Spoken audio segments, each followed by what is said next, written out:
The Alchemist by Paulo Coelho, presented by GREATWORKS. May this story remind you that your journey is worth following.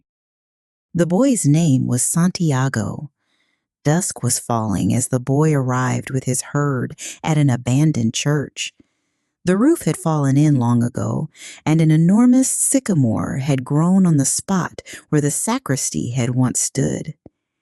He decided to spend the night there. He saw to it that all the sheep entered through the ruined gate, and then laid some planks across it to prevent the flock from wandering away during the night.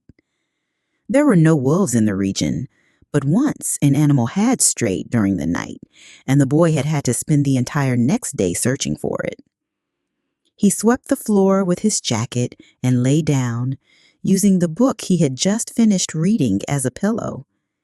He told himself that he would have to start reading thicker books. They lasted longer and made more comfortable pillows. It was still dark when he awoke, and looking up, he could see the stars through the half-destroyed roof. I wanted to sleep a little longer, he thought. He had had the same dream that night as a week ago, and once again he had awakened before it ended.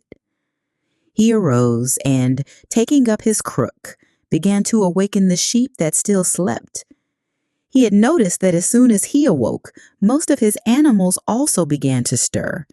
It was as if some mysterious energy bound his life to that of the sheep with whom he had spent the past 2 years, leading them through the countryside in search of food and water.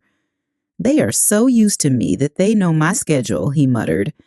Thinking about that for a moment, he realized that it could be the other way around, that it was he who had become accustomed to their schedule. But there were certain of them who took a bit longer to awaken. The boy prodded them one by one with his crook, calling each by name. He had always believed that the sheep were able to understand what he said. So there were times when he read them parts of his books that it made an impression on him, or when he would tell them of the loneliness or the happiness of a shepherd in the fields. Sometimes he would comment to them on the things he had seen in the villages they passed. But for the past few days, he had spoken to them about only one thing: the girl, the daughter of a merchant who lived in the village they would reach in about 4 days. He had been to the village only once, the year before. The merchant was the proprietor of a dry goods shop, and he always demanded that the sheep be sheared in his presence so that he would not be cheated. A friend had told the boy about the shop, and he had taken his sheep there. "I need to sell some wool," the boy told the merchant. The shop was busy, and the man asked the shepherd to wait until the afternoon. So the boy sat on the steps of the shop and took a book from his bag. "I didn't know shepherds knew how to read," said a girl's voice behind him. The girl was typical of the region of Andalusia, with flowing black hair and eyes that vaguely recalled the Moorish conquerors. "Well, usually I learn more from my sheep than from books," he answered. During the 2 hours that they talked, she told him she was the merchant's daughter and spoke of life in the village, where each day was like all the others. The shepherd told her of the Andalusian countryside and related the news from the other towns where he had stopped. It was a pleasant change from talking to his sheep. "How did you learn to read?" the girl asked at one point. "Like everybody learns," he said, "in school." "Well, if you know how to read, why are you just a shepherd?" The boy mumbled an answer that allowed him to avoid responding to her question. He was sure the girl would never understand. He went on telling stories about his travels, and her bright, Moorish eyes went wide with fear and surprise. As the time passed, the boy found himself wishing that the day would never end, that her father would stay busy and keep him waiting for 3 days. He recognized that he was feeling something he had never experienced before: the desire to live in one place forever. With the girl with the raven hair, his days would never be the same again. But finally, the merchant appeared and asked the boy to shear 4 sheep. He paid for the wool and asked the shepherd to come back the following year. And now it was only 4 days before he would be back in that same village. He was excited and at the same time uneasy. Maybe the girl had already forgotten him. Lots of shepherds passed through, selling their wool. "It doesn't matter," he said to his sheep. "I know other girls in other places." But in his heart, he knew that it did matter. And he knew that shepherds, like seamen and like traveling salesmen, always found a town where there was someone who could make them forget the joys of carefree wandering. The day was dawning, and the shepherd urged his sheep in the direction of the sun. They never have to make any decisions, he thought. Maybe that's why they always stay close to me. The only things that concerned the sheep were food and water. As long as the boy knew how to find the best pastures in Andalusia, they would be his friends. Yes, their days were all the same, with the seemingly endless hours between sunrise and dusk, and they had never read a book in their young lives and didn't understand when the boy told them about the sights of the cities. They were content with just food and water. And in exchange, they generously gave of their wool, their company, and once in a while, their meat. If I became a monster today and decided to kill them one by one, they would become aware only after most of the flock had been slaughtered, thought the boy. They trust me, and they've forgotten how to rely on their own instincts because I lead them to nourishment. The boy was surprised at his thoughts. Maybe the church with the sycamore growing from the thin had been haunted. It had caused him to have the same dream for a second time, and it was causing him to feel anger toward his faithful companions. He drank a bit from the wine that remained from his dinner of the night before, and he gathered his jacket closer to his body. He knew that a few hours from now, with the sun at its zenith, the heat would be so great that he would not be able to lead his flock across the fields. It was the time of day when all of Spain slept during the summer. The heat lasted until nightfall, and all that time he had to carry his jacket.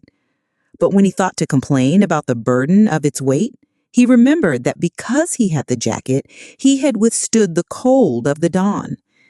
We have to be prepared for change, he thought, and he was grateful for the jacket's weight and warmth. The jacket had a purpose, and so did the boy. His purpose in life was to travel, and after 2 years of walking the Andalusian terrain, he knew all the cities of the region. He was planning on this visit to explain to the girl how it was that a simple shepherd knew how to read, that he had attended a seminary until he was 16. His parents wanted him to become a priest, and thereby a source of pride for a simple farm family. They worked hard just to have food and water, like the sheep.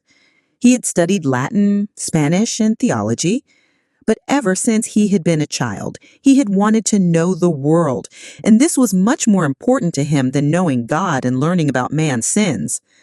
One afternoon, on a visit to his family, he had summoned up the courage to tell his father that he didn't want to become a priest, that he wanted to travel.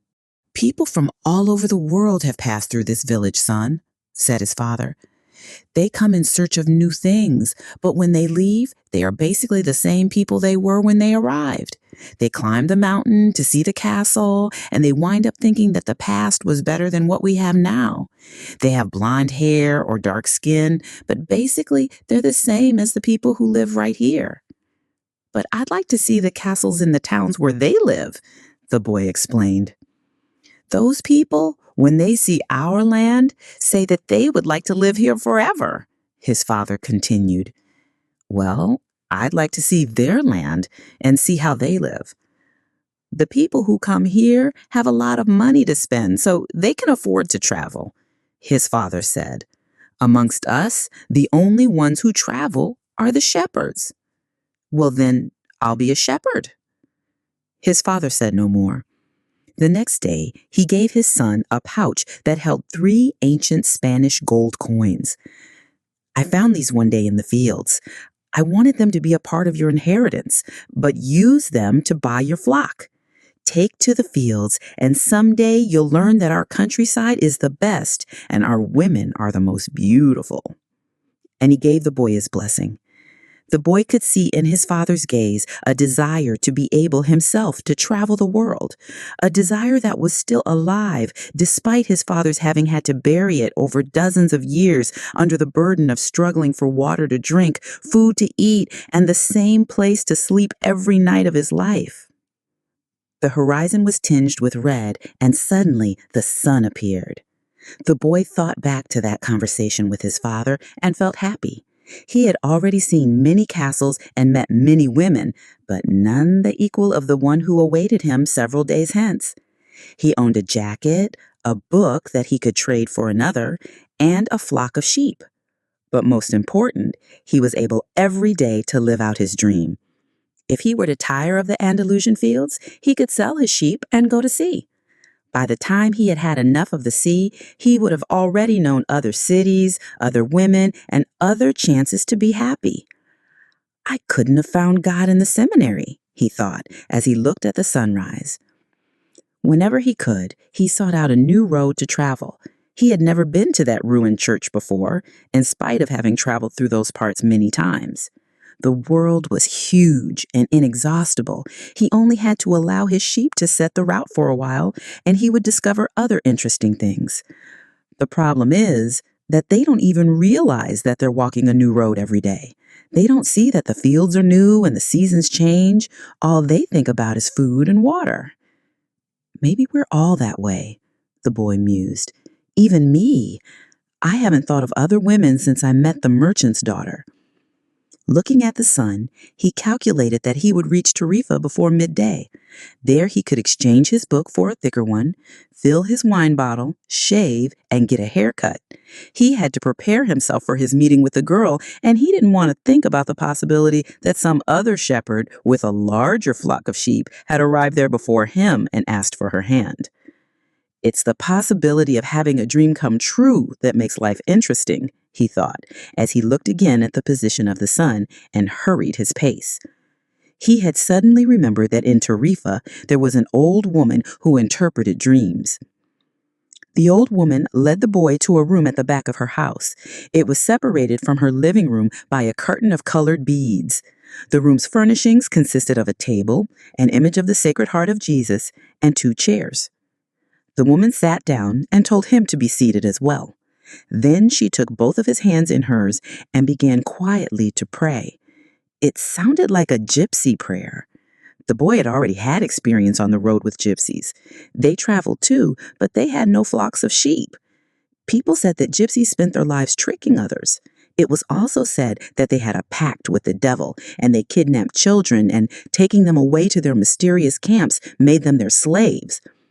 As a child, the boy had always been frightened to death that he would be captured by gypsies, and this childhood fear returned when the old woman took his hands in hers.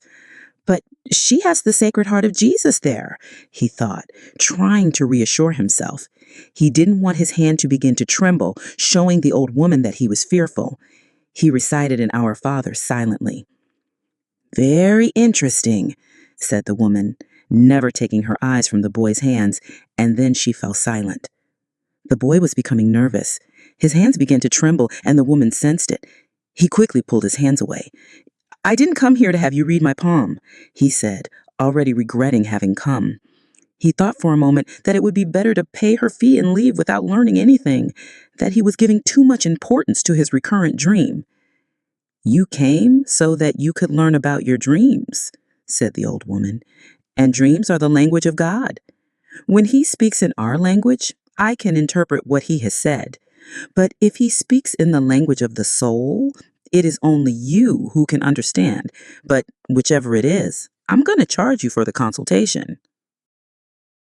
Another trick, the boy thought, but he decided to take a chance. A shepherd always takes his chances with wolves and with drought, and that's what makes a shepherd's life exciting. "I have had the same dream twice," he said. "I dreamed that I was in a field with my sheep when a child appeared and began to play with the animals. I don't like people to do that because the sheep are afraid of strangers. But children always seem to be able to play with them without frightening them. I don't know why. I don't know how animals know the age of human beings." "Tell me more about your dream," said the woman. "I have to get back to my cooking, and since you don't have much money, I can't give you a lot of time." "The child went on playing with my sheep for quite a while," continued the boy, a bit upset. "And suddenly the child took me by both hands and transported me to the Egyptian pyramids." He paused for a moment to see if the woman knew what the Egyptian pyramids were, but she said nothing. Then, at the Egyptian pyramids, He said the last 3 words slowly so that the old woman would understand. "The child said to me, 'If you come here, you will find a hidden treasure.' And just as she was about to show me the exact location, I woke up. Both times." The woman was silent for some time. Then she again took his hands and studied them carefully. "I'm not going to charge you anything now, but I want 1/10 of the treasure, if you find it." The boy laughed out of happiness. He was going to be able to save the little money he had because of a dream about hidden treasure. "Well, interpret the dream," he said. "First, swear to me. Swear that you will give me 1/10 of your treasure in exchange for what I'm going to tell you." The shepherd swore that he would. The old woman asked him to swear again while looking at the image of the Sacred Heart of Jesus. "It's a dream in the language of the world," she said. "I can interpret it, but the interpretation is very difficult, so that's why I feel that I deserve a part of what you find. And this is my interpretation. You must go to the pyramids in Egypt. I have never heard of them, but if it was a child who showed them to you, they exist.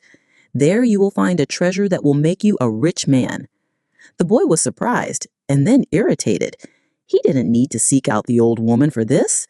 But then he remembered that he wasn't going to have to pay anything. "I didn't need to waste my time just for this," he said. "I told you that your dream was a difficult one. It's the simple things in life that are the most extraordinary. Only wise men are able to understand them.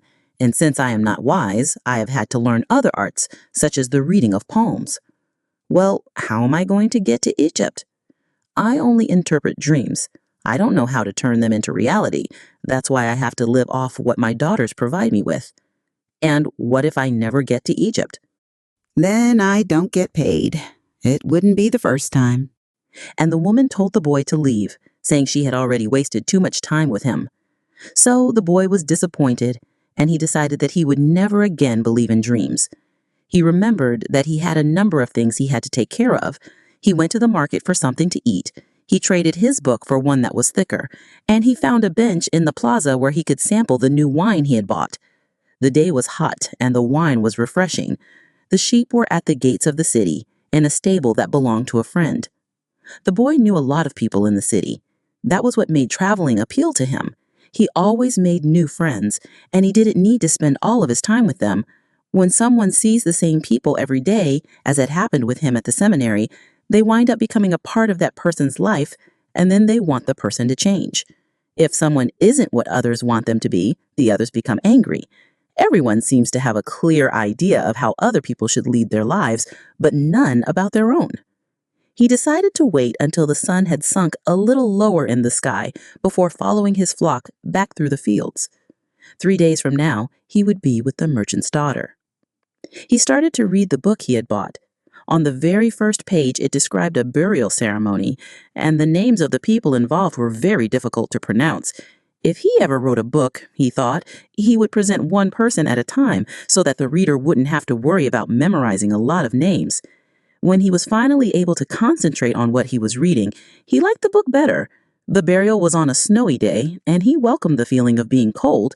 As he read on, an old man sat down by his side and tried to strike up a conversation. "What are they doing?" the old man asked, pointing at the people in the plaza. "Working," the boy answered dryly, making it look as if he wanted to concentrate on his reading. Actually, he was thinking about shearing his sheep in front of the merchant's daughter so that she could see that he was someone who was capable of doing difficult things. He had already imagined the scene many times. Every time the girl became fascinated when he explained that the sheep had to be sheared from back to front. He also tried to remember some good stories to relate as he sheared the sheep. Most of them he had read in books, but he would tell them as if they were from his personal experience. She would never know the difference because she didn't know how to read. Meanwhile, the old man persisted in his attempt to strike up a conversation. He said that he was tired and thirsty and asked if he might have a sip of his wine. The boy offered his bottle, hoping that the old man would leave him alone. But the old man wanted to talk, and he asked the boy what book he was reading. The boy was tempted to be rude and move to another bench, but his father had taught him to be respectful of the elderly. So he held out the book to the man for 2 reasons. First, that he himself wasn't sure how to pronounce the title, and second, that if the old man didn't know how to read, he would probably feel ashamed and decide of his own accord to change benches. Said the old man, looking at all sides of the book as if it were some strange object. This is an important book, but it's really irritating. The boy was shocked.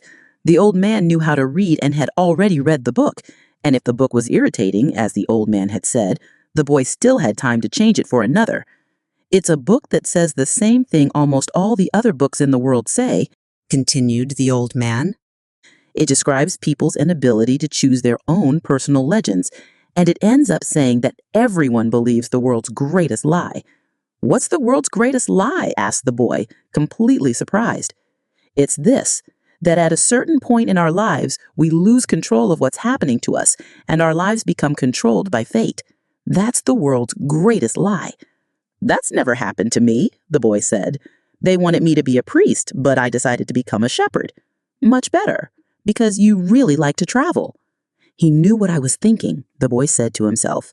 The old man, meanwhile, was leafing through the book without seeming to want to return it at all. The boy noticed that the man's clothing was strange. He looked like an Arab, which was not unusual in those parts.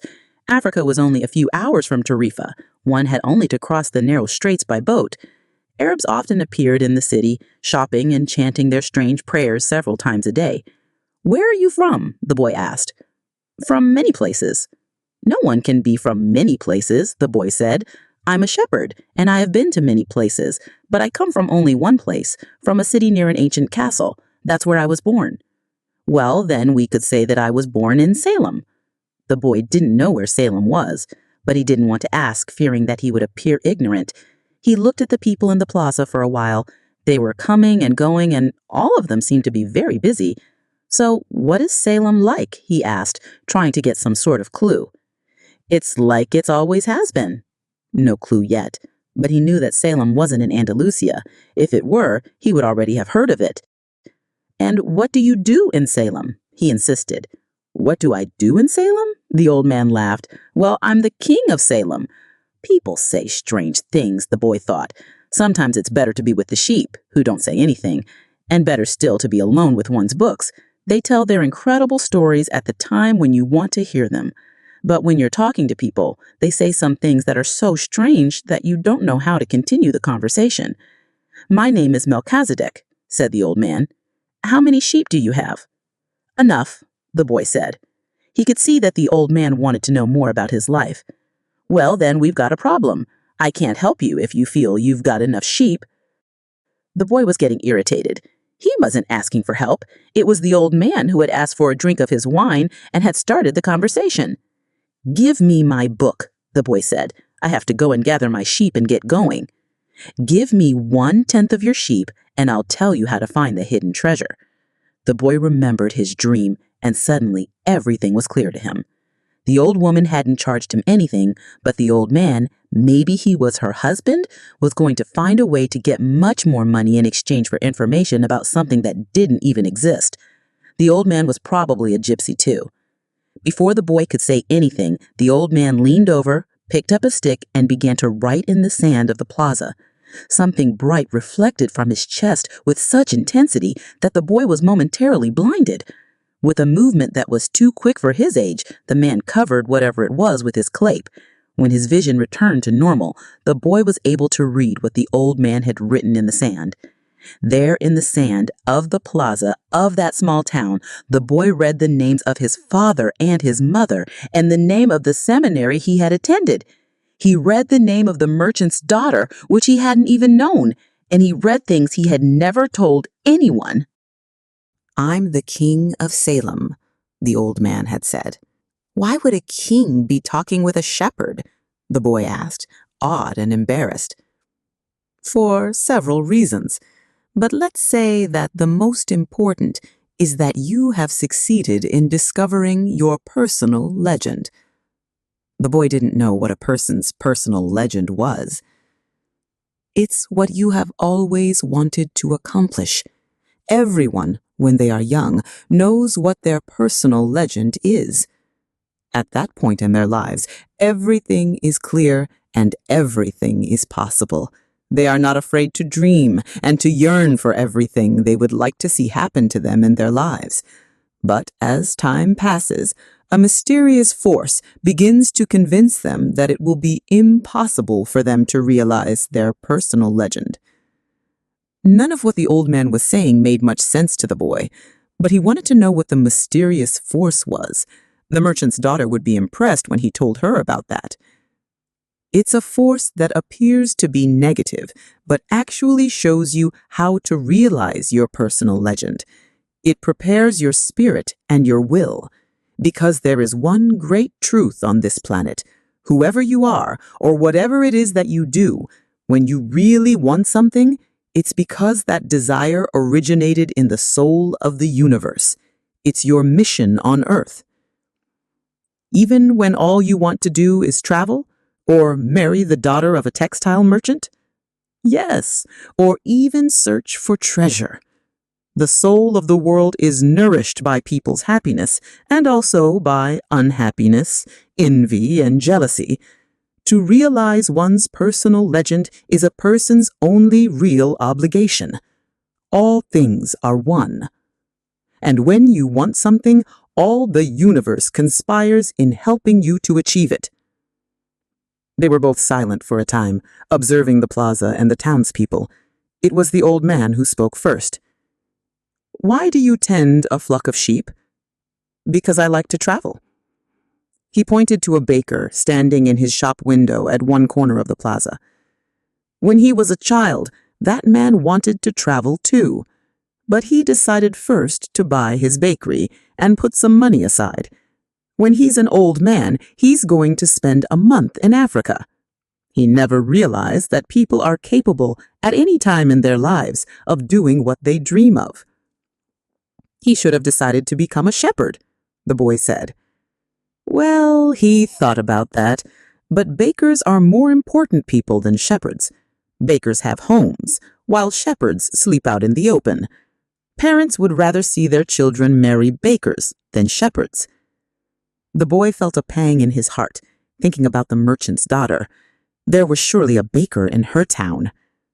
The old man continued, "In the long run, what people think about shepherds and bakers becomes more important for them than their own personal legends."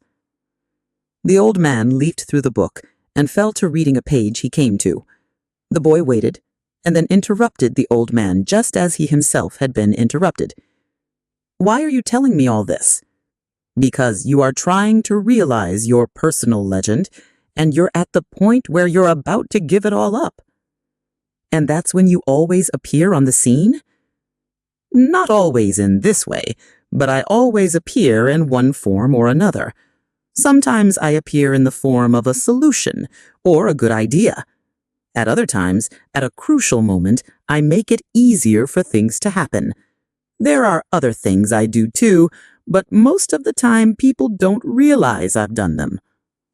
The old man related that the week before, he had been forced to appear before a miner and had taken the form of a stone.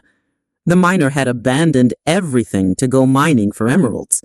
For 5 years, he had been working a certain river and had examined hundreds of thousands of stones looking for an emerald. The miner was about to give it all up, right at the point where if he were to examine just one more stone, just one more, he would find his emerald. Since the miner had sacrificed everything to his personal legend, the old man decided to become involved. He transformed himself into a stone that rolled up to the miner's foot. The miner, with all the anger and frustration of his 5 years' fruitless years, picked up the stone and threw it aside. But he had thrown it with such force that it broke the stone it fell upon, and there, embedded in the broken stone, was the most beautiful emerald in the world. "People learn early in their lives what is their reason for being," said the old man, with a certain bitterness. "Maybe that's why they give up on it so early, too. But that's the way it is." The boy reminded the old man that he had said something about hidden treasure. "Treasure is uncovered by the force of flowing water, and it is buried by the same currents. If you want to learn about your own treasure, You will have to give me 1/10 of your flock." "What about 1/10 of my treasure?" The old man looked disappointed. "If you start out by promising what you don't even have yet, you'll lose your desire to work towards getting it." The boy told him that he had already promised to give 1/10 of his treasure to the gypsy. "Gypsies are experts at getting people to do that," he sighed. "In any case, it's good that you've learned that everything in life has a price. This is what the warriors of the light try to teach." The old man returned the book to the boy. "Tomorrow at this same time, bring me 1/10 of your flock, and I will tell you how to find the hidden treasure. Good afternoon." And he vanished around the corner of the plaza. The boy began again to read his book, but he was no longer able to concentrate. He was tense and upset because he knew that the old man was right. He went over to the bakery and bought a loaf of bread, thinking about whether or not he should tell the baker what the old man had said about him. Sometimes it's better to leave things as they are, he thought to himself, and decided to say nothing. If he were to say anything, the baker would spend 3 days thinking about giving it all up, even though he had gotten used to the way things were. He could certainly resist causing that kind of anxiety for the baker. So he began to wander through the city and found himself at the gates. There was a small building there, with a window at which people bought tickets to Africa, and he knew that Egypt was in Africa. "Can I help you?" asked the man behind the window. "Maybe tomorrow," said the boy, moving away. If he sold just one of his sheep, he'd have enough to get to the other shore of the strait. The idea frightened him. "Another dreamer," said the ticket seller to his assistant, watching the boy walk away. "He doesn't have enough money to travel." While standing at the ticket window, the boy had remembered his flock and decided he should go back to being a shepherd. In 2 years, he had learned everything about shepherding. He knew how to shear sheep, how to care for pregnant ewes, and how to protect the sheep from wolves. He knew all the fields and pastures of Andalusia, and he knew what was the fair price for every one of his animals. He decided to return to his friend's stable by the longest route possible. As he walked past the city's castle, he interrupted his return and climbed the stone ramp that led to the top of the wall. From there, he could see Africa in the distance. Someone had once told him that it was from there that the Moors had come to occupy all of Spain. He could see almost the entire city from where he sat, including the plaza where he had talked with the old man.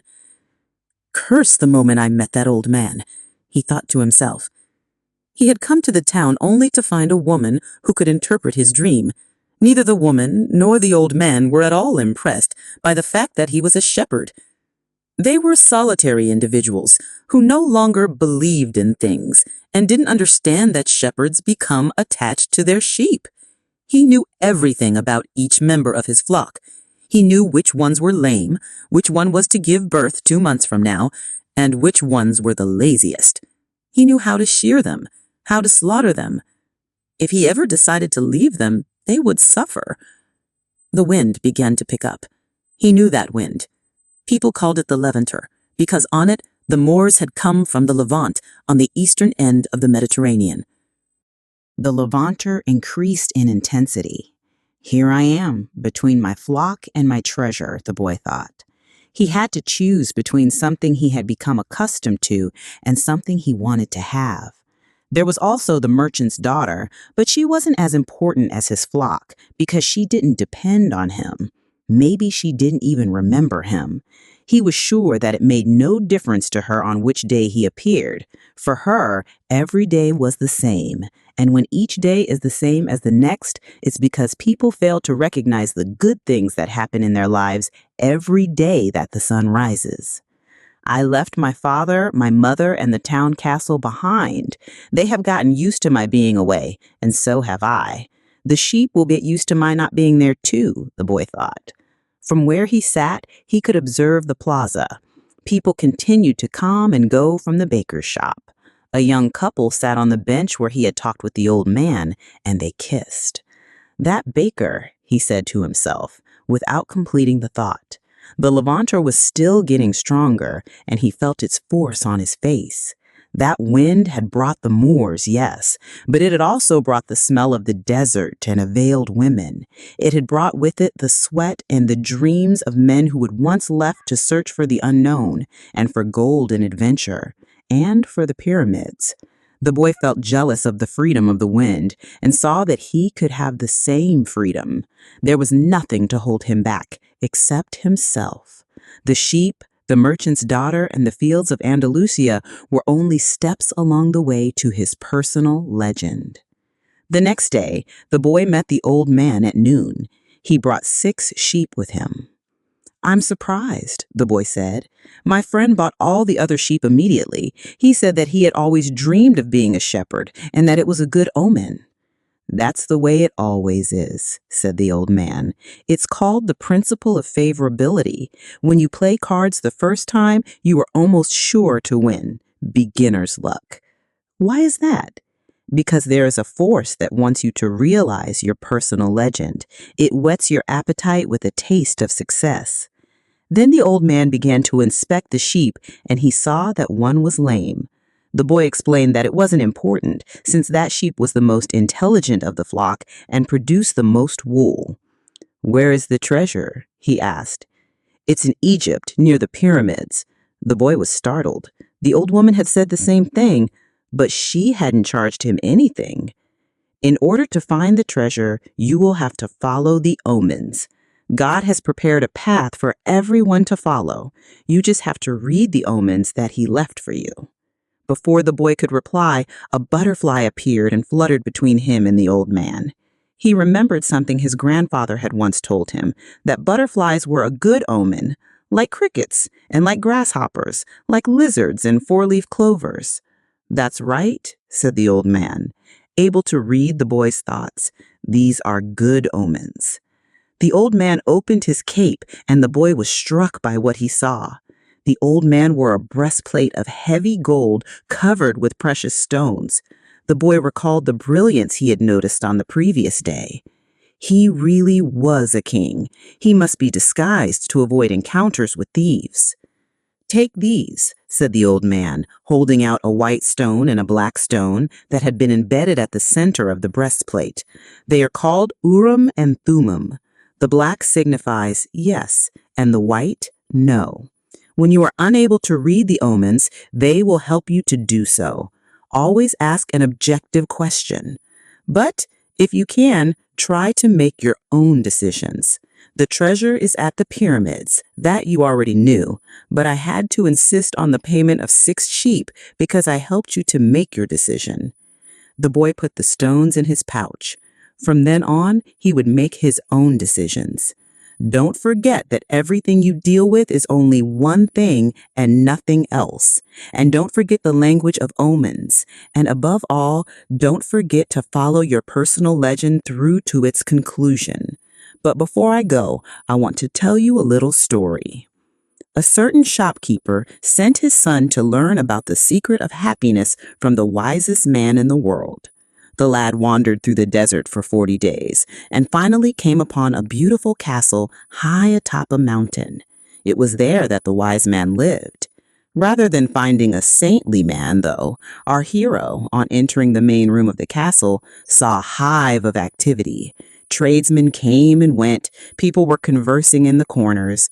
A small orchestra was playing soft music, and there was a table covered with platters of the most delicious food in that part of the world.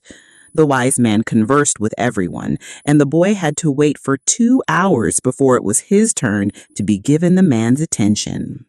He listened attentively to the boy's explanation of why he had come, but told him that he didn't have time just then to explain the secret of happiness. He suggested the boy look around the palace and return in 2 hours. "Meanwhile, I want to ask you to do something," said the wise man, handing the boy a teaspoon that held 2 drops of oil. "As you wander around, carry this spoon with you without allowing the oil to spill." The boy began climbing and descending the many stairways of the palace, keeping his eyes fixed on the spoon. After 2 hours, he returned to the room where the wise man was. "Well?" asked the wise man. "Did you see the Persian tapestries that are hanging in my dining hall? Did you see the garden that it took the master gardener 10 years to create? Did you notice the beautiful parchments in my library?" The boy was embarrassed and confessed that he had observed nothing. His only concern had been not to spill the oil that the wise man had entrusted him with. "Then go back and observe the marvels of my world," said the wise man. "You cannot trust a man if you don't know his house." Relieved, the boy picked up the spoon and returned to his exploration of the palace, this time observing all of the works of art on the ceilings and the walls. He saw the gardens, the mountains all around him, the beauty of the flowers, and the taste with which everything had been selected. Upon returning to the wise man, he related in detail everything he had seen. "But where are the drops of oil I entrusted to you?"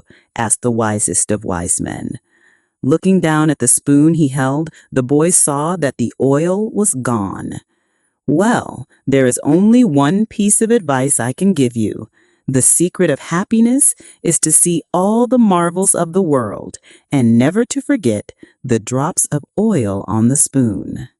The shepherd said nothing. He had understood the story the old king had told him. A shepherd may like to travel, but he should never forget about his sheep. The old man looked at the boy and, with his hands held together, made several strange gestures over the boy's head. Then, taking his sheep, he walked away. At the highest point in Tarifa, there is an old fort built by the Moors. From atop its walls, one can catch a glimpse of Africa. Melchizedek, the king of Salem, sat on the wall of the fort that afternoon and felt the lavender blowing in his face. The sheep fidgeted nearby, uneasy with their new owner and excited by so much change. All they wanted was food and water. Melchizedek watched a small ship that was plowing its way out of the port. He would never again see the boy, just as he had never seen Abraham again after having charged him his 1/10 fee.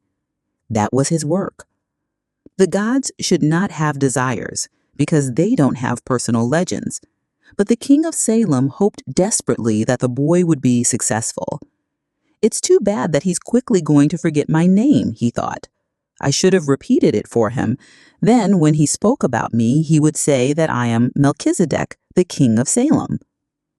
He looked to the skies, feeling a bit abashed, and said, "I know it's the vanity of vanities, as you said, my lord, but an old king sometimes has to take some pride in himself." How strange Africa is, thought the boy. He was sitting in a bar very much like the other bars he had seen along the narrow streets of Tangier. Some men were smoking from a gigantic pipe that they passed from one to the other. In just a few hours, he had seen men walking hand in hand, women with their faces covered, and priests that climbed to the tops of towers and chanted as everyone about him went to their knees and placed their foreheads on the ground. "A practice of infidels," he said to himself. As a child in church, he had always looked at the image of Saint Santiago Matamoros on his white horse, his sword unsheathed, and figures such as these kneeling at his feet. The boy felt ill and terribly alone. The infidels had an evil look about them. Besides this, in the rush of his travels, he had forgotten a detail, just one detail, which could keep him from his treasure for a long time. Only Arabic was spoken in this country. The owner of the bar approached him, and the boy pointed to a drink that had been served at the next table. It turned out to be a bitter tea. The boy preferred wine. But he didn't need to worry about that right now. What he had to be concerned about was his treasure and how he was going to go about getting it. The sale of his sheep had left him with enough money in his pouch, and the boy knew that in money there was magic. Whoever has money is never really alone. Before long, maybe in just a few days, he would be at the pyramids. An old man with a breastplate of gold wouldn't have lied just to acquire 6 sheep. The old man had spoken about signs and omens, and as the boy was crossing the strait, he had thought about omens. Yes, the old man had known what he was talking about. During the time the boy had spent in the fields of Andalusia, he had become used to learning which path he should take by observing the ground and the sky. He had discovered that the presence of a certain bird meant that a snake was nearby, and that a certain shrub was a sign that there was water in the area. The sheep had taught him that. If God leads the sheep so well, he will also lead a man, he thought, and that made him feel better. The tea seemed less bitter. "Who are you?" he heard a voice ask him in Spanish. The boy was relieved. He was thinking about omens, and someone had appeared. "How come you speak Spanish?" he asked. The new arrival was a young man in Western dress, but the color of his skin suggested he was from this city. He was about the same age and height as the boy. "Almost everyone here speaks Spanish. We're only 2 hours from Spain." "Sit down and let me treat you to something," said the boy. "And ask for a glass of wine for me. I hate this tea." "There is no wine in this country," the young man said. "The religion here forbids it." The boy told him that he needed to get to the pyramids. He almost began to tell about his treasure, but decided not to do so. If he did, it was possible that the Arab would want a part of it as payment for taking him there. He remembered what the old man had said about offering something you didn't even have yet. "I'd like you to take me there if you can. I can pay you to serve as my guide." "Do you have any idea how to get there?" the newcomer asked. The boy noticed that the owner of the bar stood nearby, listening attentively to their conversation. He felt uneasy at the man's presence, but he had found a guide and didn't want to miss out on an opportunity. "You have to cross the entire Sahara Desert," said the young man. "And to do that, you need money. I need to know whether you have enough." The boy thought it a strange question, but he trusted in the old man who had said that when you really want something, the universe always conspires in your favor. He took his money from his pouch and showed it to the young man. The owner of the bar came over and looked as well. The two men exchanged some words in Arabic, and the bar owner seemed irritated. "Let's get out of here," said the new arrival. "He wants us to leave." The boy was relieved. He got up to pay the bill, but the owner grabbed him and began to speak to him in an angry stream of words. The boy was strong and wanted to retaliate, but he was in a foreign country. His new friend pushed the owner aside and pulled the boy outside with him.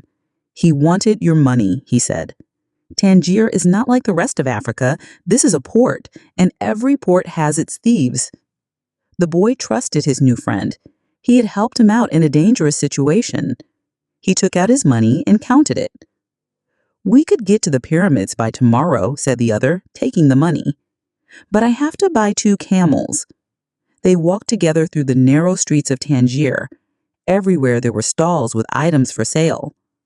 They reached the center of a large plaza where the market was held.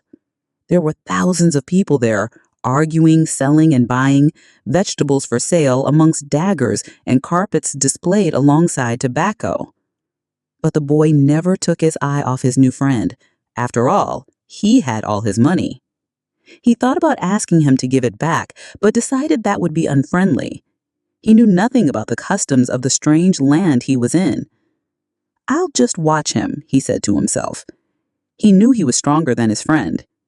Suddenly, there, in the midst of all that confusion, he saw the most beautiful sword he had ever seen. The scabbard was embossed in silver, and the handle was black and encrusted with precious stones.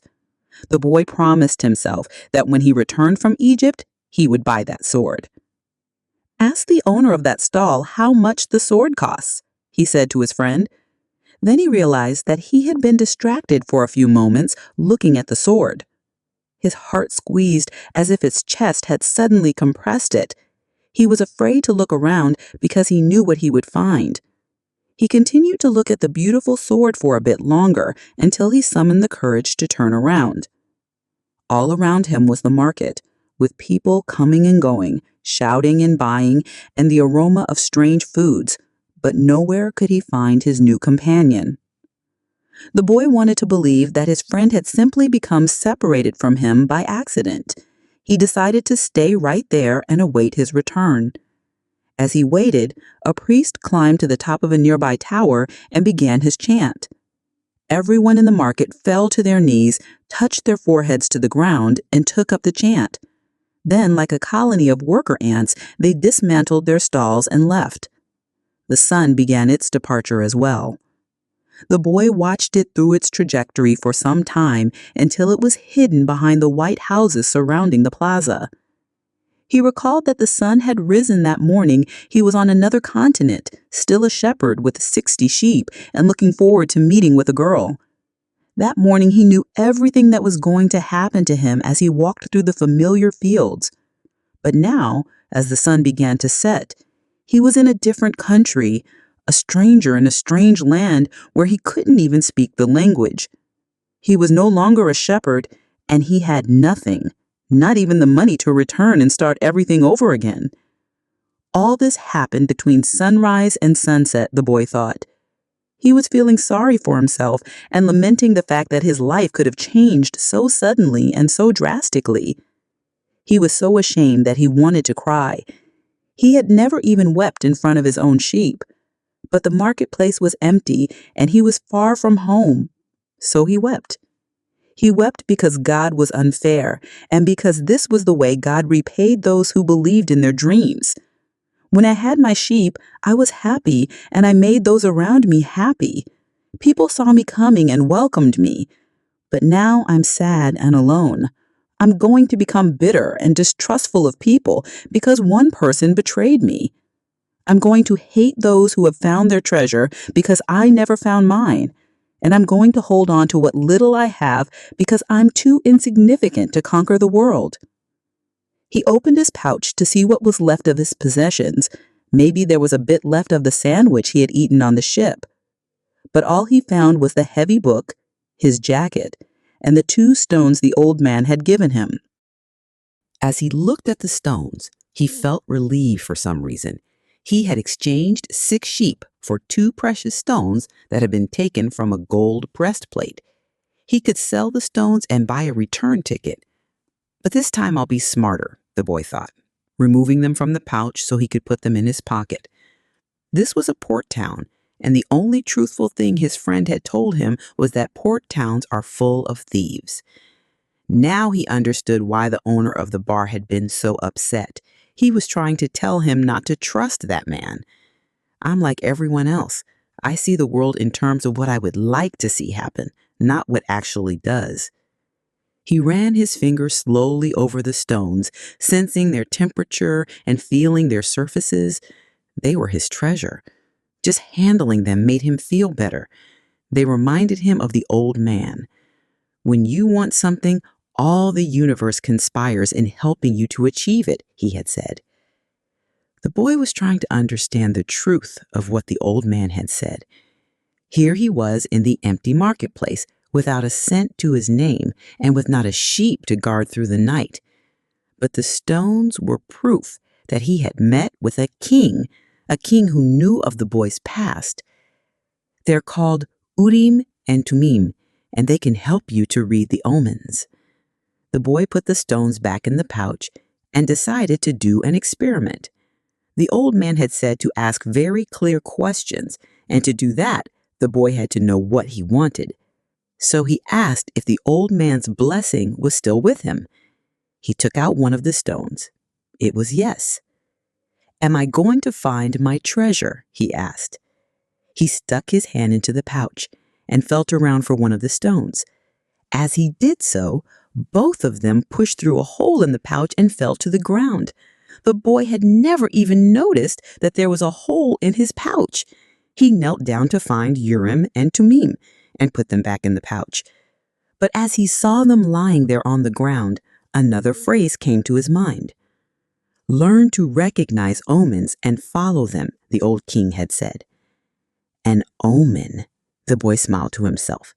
He picked up the 2 stones and put them back in his pouch.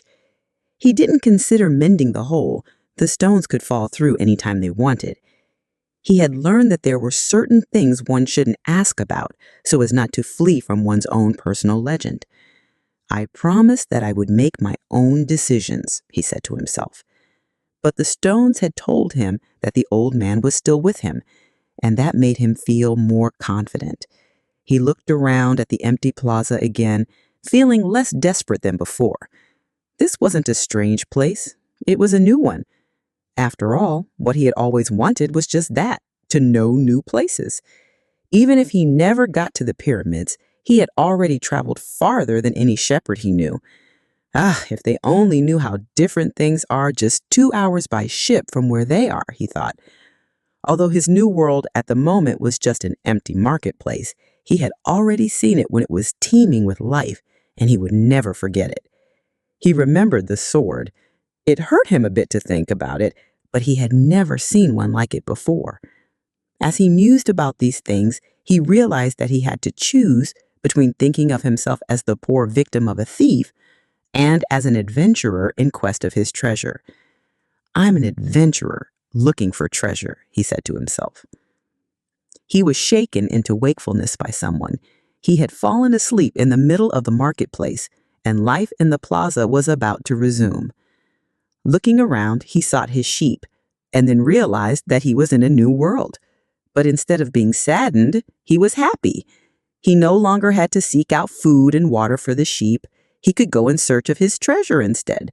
He had not a cent in his pocket, but he had faith.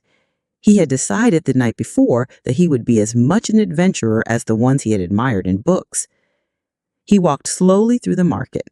The merchants were assembling their stalls, and the boy helped a candy seller to do his. The candy seller had a smile on his face. He was happy, aware of what his life was about, and ready to begin a day's work. His smile reminded him of the old man, the mysterious old king he had met. This candy merchant isn't making candy so that later he can travel or marry a shopkeeper's daughter. He's doing it because it's what he wants to do, thought the boy. He realized that he could do the same thing that the old man had done, sense whether a person was near or far from his personal legend, just by looking at them. It's easy, and yet I've never done it before, he thought. When the stall was assembled, the candy seller offered the boy the first sweet he had made for the day. The boy thanked him, ate it, and went on his way. When he had gone only a short distance, he realized that while they were erecting the stall, one of them had spoken Arabic and the other Spanish, and they had understood each other perfectly well. There must be a language that doesn't depend on words, the boy thought. I've already had that experience with my sheep, and now it's happening with people. He was learning a lot of new things. Some of them were things that he had already experienced and weren't really new, but that he had never perceived before. And he hadn't perceived them because he had become accustomed to them. He realized, if I can learn to understand this language without words, I can learn to understand the world. Relaxed and unhurried, he resolved that he would walk through the narrow streets of Tangier. Only in that way would he be able to read the omens. He knew it would require a lot of patience, but shepherds know all about patience. Once again, he saw that in that strange land, he was applying the same lessons he had learned with his sheep. All things are one, the old man had said. The crystal merchant awoke with the day and felt the same anxiety that he felt every morning. He had been in the same place for 30 years, a shop at the top of a hilly street where few customers passed. Now it was too late to change anything. The only thing he had ever learned to do was to buy and sell crystal glassware. There had been a time when many people knew of his shop. Arab merchants, French and English geologists, German soldiers who were always well-heeled.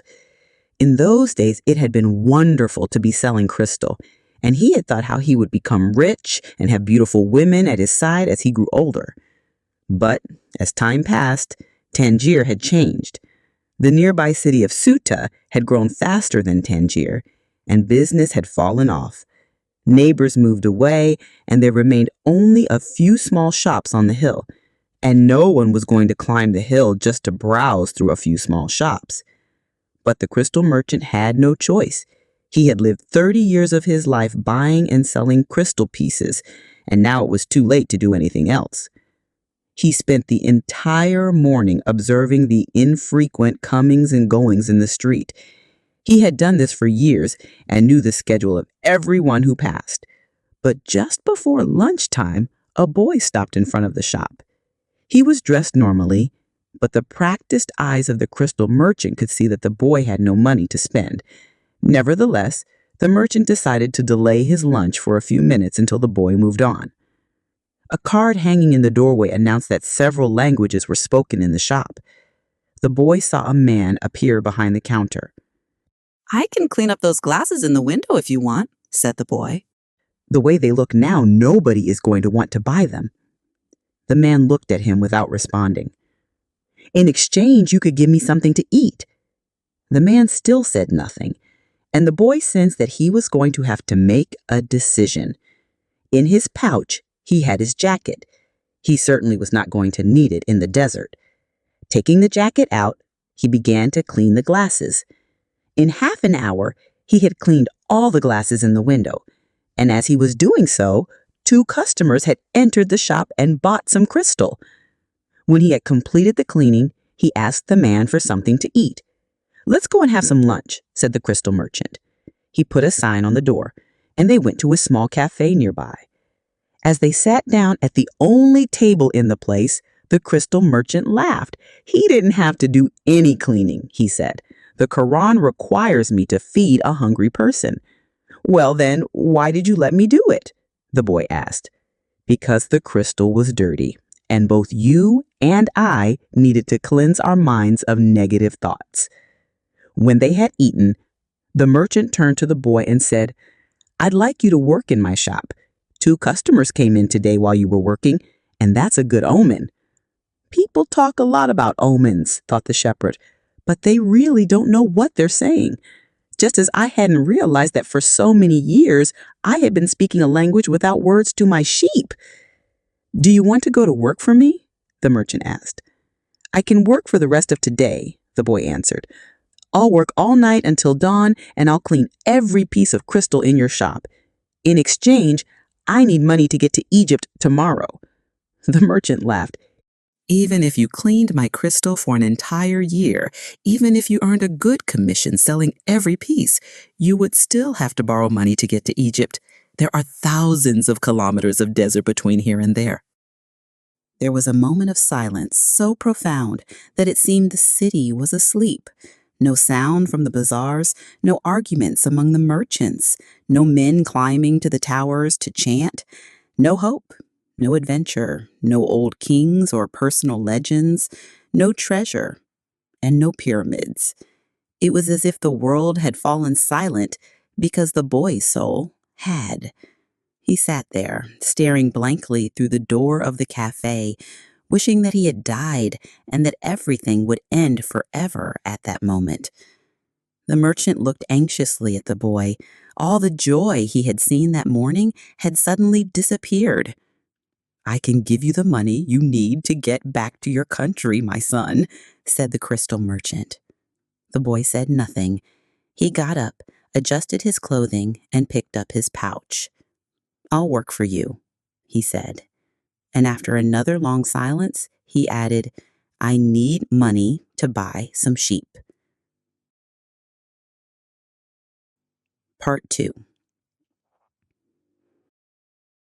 The boy had been working for the crystal merchant for almost a month, and he could see that it wasn't exactly the kind of job that would make him happy. The merchant spent the entire day mumbling behind the counter, telling the boy to be careful with the pieces and not to break anything. But he stayed with the job because the merchant, although he was an old grouch, treated him fairly. The boy received a good commission for each piece he sold and had already been able to put some money aside.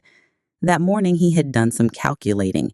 If he continued to work every day as he had been doing, he would need a whole year to be able to buy some sheep. "I'd like to build a display case for the crystal," the boy said to the merchant. "We could place it outside and attract those people who pass at the bottom of the hill." "I've never had one before," the merchant answered. "People will pass by and bump into it and pieces will be broken." "Well, when I took my sheep through the fields, some of them might have died if we had come upon a snake, But that's the way life is with sheep and shepherds.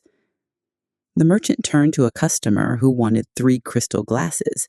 He was selling better than ever, as if time had turned back to the old days when the street had been one of Tangier's major attractions.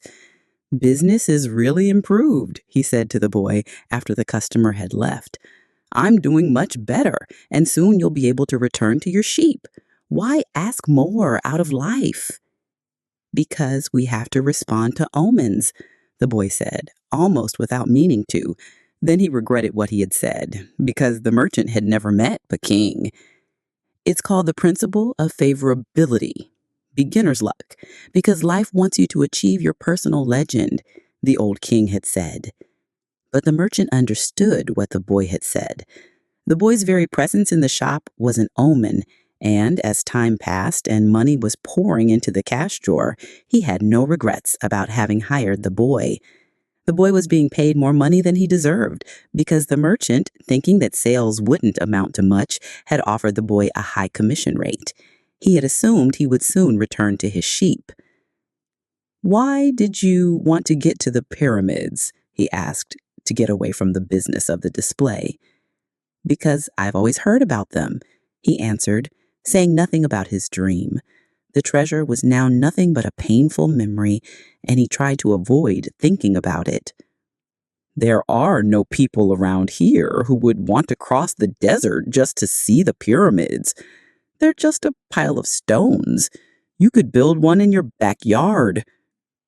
"You've never had dreams of travel," the boy said, turning to wait on a customer who had entered the shop. 2 days later, the merchant spoke to the boy about the display. "I don't much like change. You and I aren't like Hassan, that rich merchant. If he makes a buying mistake, it doesn't affect him much, but we too have to live with our mistakes." "That's true enough," the boy thought, ruefully. "Why did you think we should have the display?" "I want to get back to my sheep faster. We have to take advantage when luck is on our side and do as much to help it as it's doing to help us. It's called the principle of favorability, or beginner's luck." The merchant was silent for a few moments. Then he said, "The Prophet gave us the Quran and left us just 5 obligations to satisfy in our lives. The most important is to believe in only the one true God. The others are to pray 5 times a day, fast during Ramadan, and be charitable to the poor." He stopped there. His eyes filled with tears as he spoke of the Prophet. He was a devout man, and even with all his impatience, he wanted to live his life in accordance with Muslim law. "What's the 5th obligation?" the boy asked. "2 days ago, you said that I had never dreamed of travel. The 5th obligation of every Muslim is a pilgrimage. We are obliged at least once in our lives to visit the holy city of Mecca." "Mecca is a lot farther away than the pyramids. When I was young, all I wanted to do was put together enough money to start this shop. I thought that someday I'd be rich and could go to Mecca. I began to make some money, but I could never bring myself to leave someone in charge of the shop. The crystals are delicate things. At the same time, people were passing by my shop all the time, heading for Mecca. Some of them were rich pilgrims traveling in caravans with servants and camels, but most of the people making the pilgrimage were poorer than I. All who went there were happy at having done so. They placed the symbols of the pilgrimage in the doors of their houses. One of them, a cobbler who made his living mending boots, said that he had traveled for almost a year through the desert, but that he got more tired when he had to walk through the streets of Tangier buying his leather." "Well, why don't you go to Mecca now?" asked the boy. "Because it's the thought of Mecca that keeps me alive. That's what helps me face these days that are all the same. These mute crystals on the shelves and lunch and dinner at that same horrible cafe. I'm afraid that if my dream is realized, I'll have no reason to go on living.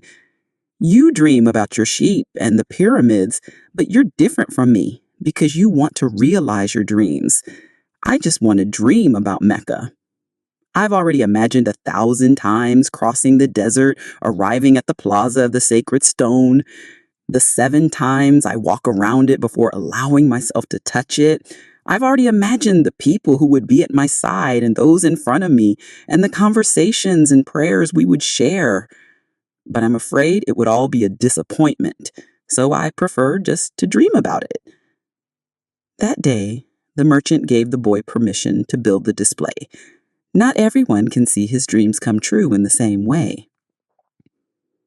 2 more months passed, and the shelf brought many customers into the crystal shop.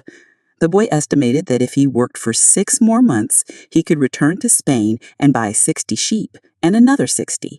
In less than a year, he would have doubled his flock, and he would be able to do business with the Arabs because he was now able to speak their strange language. Since that morning in the marketplace, he had never again made use of Urim and Thummim, because Egypt was now just as distant a dream for him as was Mecca for the merchant.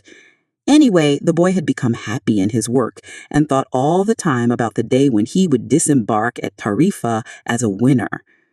"You must always know what it is that you want," the old king had said. The boy knew and was now working toward it. Maybe it was his treasure to have wound up in that strange land, met up with a thief, and doubled the size of his sheep without spending a cent. He was proud of himself. He had learned some important things, like how to deal in crystal, and about the language without words, and about omens. One afternoon, he saw a man at the top of the hill complaining that it was impossible to find a decent place to get something to drink after such a climb. The boy, accustomed to recognizing omens, spoke to the merchant. "Let's sell tea to the people who climb the hill." "There are lots of places selling tea around here," the merchant said. "But we could sell tea in crystal glasses. The people will enjoy the tea and want to buy the glasses. I have been told that beauty is the great seducer of men." The merchant didn't respond, but that afternoon, after saying his prayers and closing the shop, he invited the boy to sit with him and share his hookah, that strange pipe used by the Arabs. "What are you looking for?" asked the old merchant. "I've already told you I need to buy my sheep back, so I have to earn the money to do so." The merchant put some new coals in the hookah and inhaled deeply. "I've had this shop for 30 years. I know good crystal from bad and everything else there is to know about crystal. I know its dimensions and how it behaves. If we serve tea in crystal glasses, the shop is going to expand, and then I'll have to change my way of life." Well, isn't that good? I'm already used to the way things are. Before you came, I was thinking about how much time I had wasted in the same place while my friends had moved on and either went bankrupt or did better than they had before. It made me very depressed. Now I can see that it hasn't been too bad. The shop is exactly the size I always wanted it to be. I don't want to change anything because I don't know how to deal with change. I'm used to the way I am. The boy didn't know what to say. The old man continued, "You have been a real blessing to me. Today I understand something I didn't see before. Every blessing ignored becomes a curse. I don't want anything else in life, but you are forcing me to look at wealth and at horizons I have never known. Now that I have seen them, and now that I see how immense my possibilities are, I'm going to feel worse than I did before you arrived, because I know the things I should be able to accomplish, and I don't want to do so." It's good I refrained from saying anything to the baker in Tarifa, thought the boy to himself. They went on smoking the pipe for a while as the sun began to set. They were conversing in Arabic, and the boy was proud of himself for being able to do so.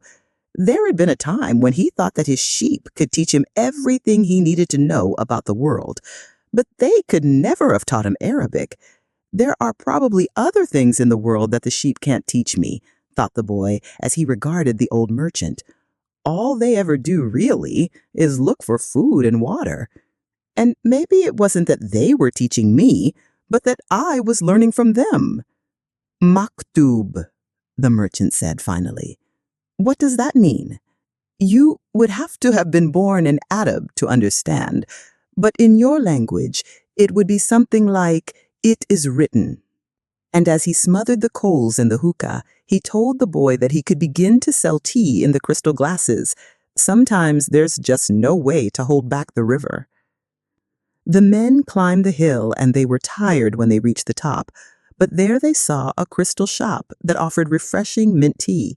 They went in to drink the tea, which was served in beautiful crystal glasses. "My wife never thought of this," said one, and he bought some crystal. He was entertaining guests that night, and the guests would be impressed by the beauty of the glassware. The other man remarked that tea was always more delicious when it was served in crystal, because the aroma was retained. The third said that it was a tradition in the Orient to use crystal glasses for tea, because it had magical powers.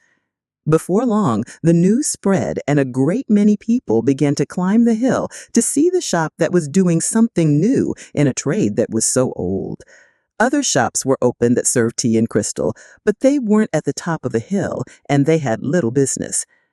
Eventually, the merchant had to hire 2 more employees. He began to import enormous quantities of tea along with his crystal, and his shop was sought out by men and women with a thirst for things new. And in that way, the months passed. The boy awoke before dawn. It had been 11 months and 9 days since he had first set foot on the African continent. He dressed in his Arabic clothing of white linen bought especially for this day. He put his headcloth in place and secured it with a ring made of camel skin. Wearing his new sandals, he descended the stairs silently. The city was still sleeping. He prepared himself a sandwich and drank some hot tea from a crystal glass. Then he sat in the sun-filled doorway, smoking the hookah. He smoked in silence, thinking of nothing and listening to the sound of the wind that brought the scent of the desert. When he had finished to smoke, he reached into one of his pockets and sat there for a few moments, regarding what he had withdrawn. It was a bundle of money, enough to buy himself 120 sheep, a return ticket, and a license to import products from Africa into his own country. He waited patiently for the merchant to awaken and open the shop. Then the two went off to have some more tea. "I'm leaving today," said the boy. "I have the money I need to buy my sheep, and you have the money you need to go to Mecca." The old man said nothing. "Will you give me your blessing?" asked the boy. "You have helped me." The man continued to prepare his tea, saying nothing.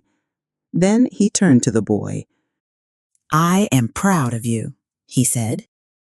"You brought a new feeling into my crystal shop, but you know that I'm not going to go to Mecca, just as you know that you're not going to buy your sheep." "Who told you that?" asked the boy, startled.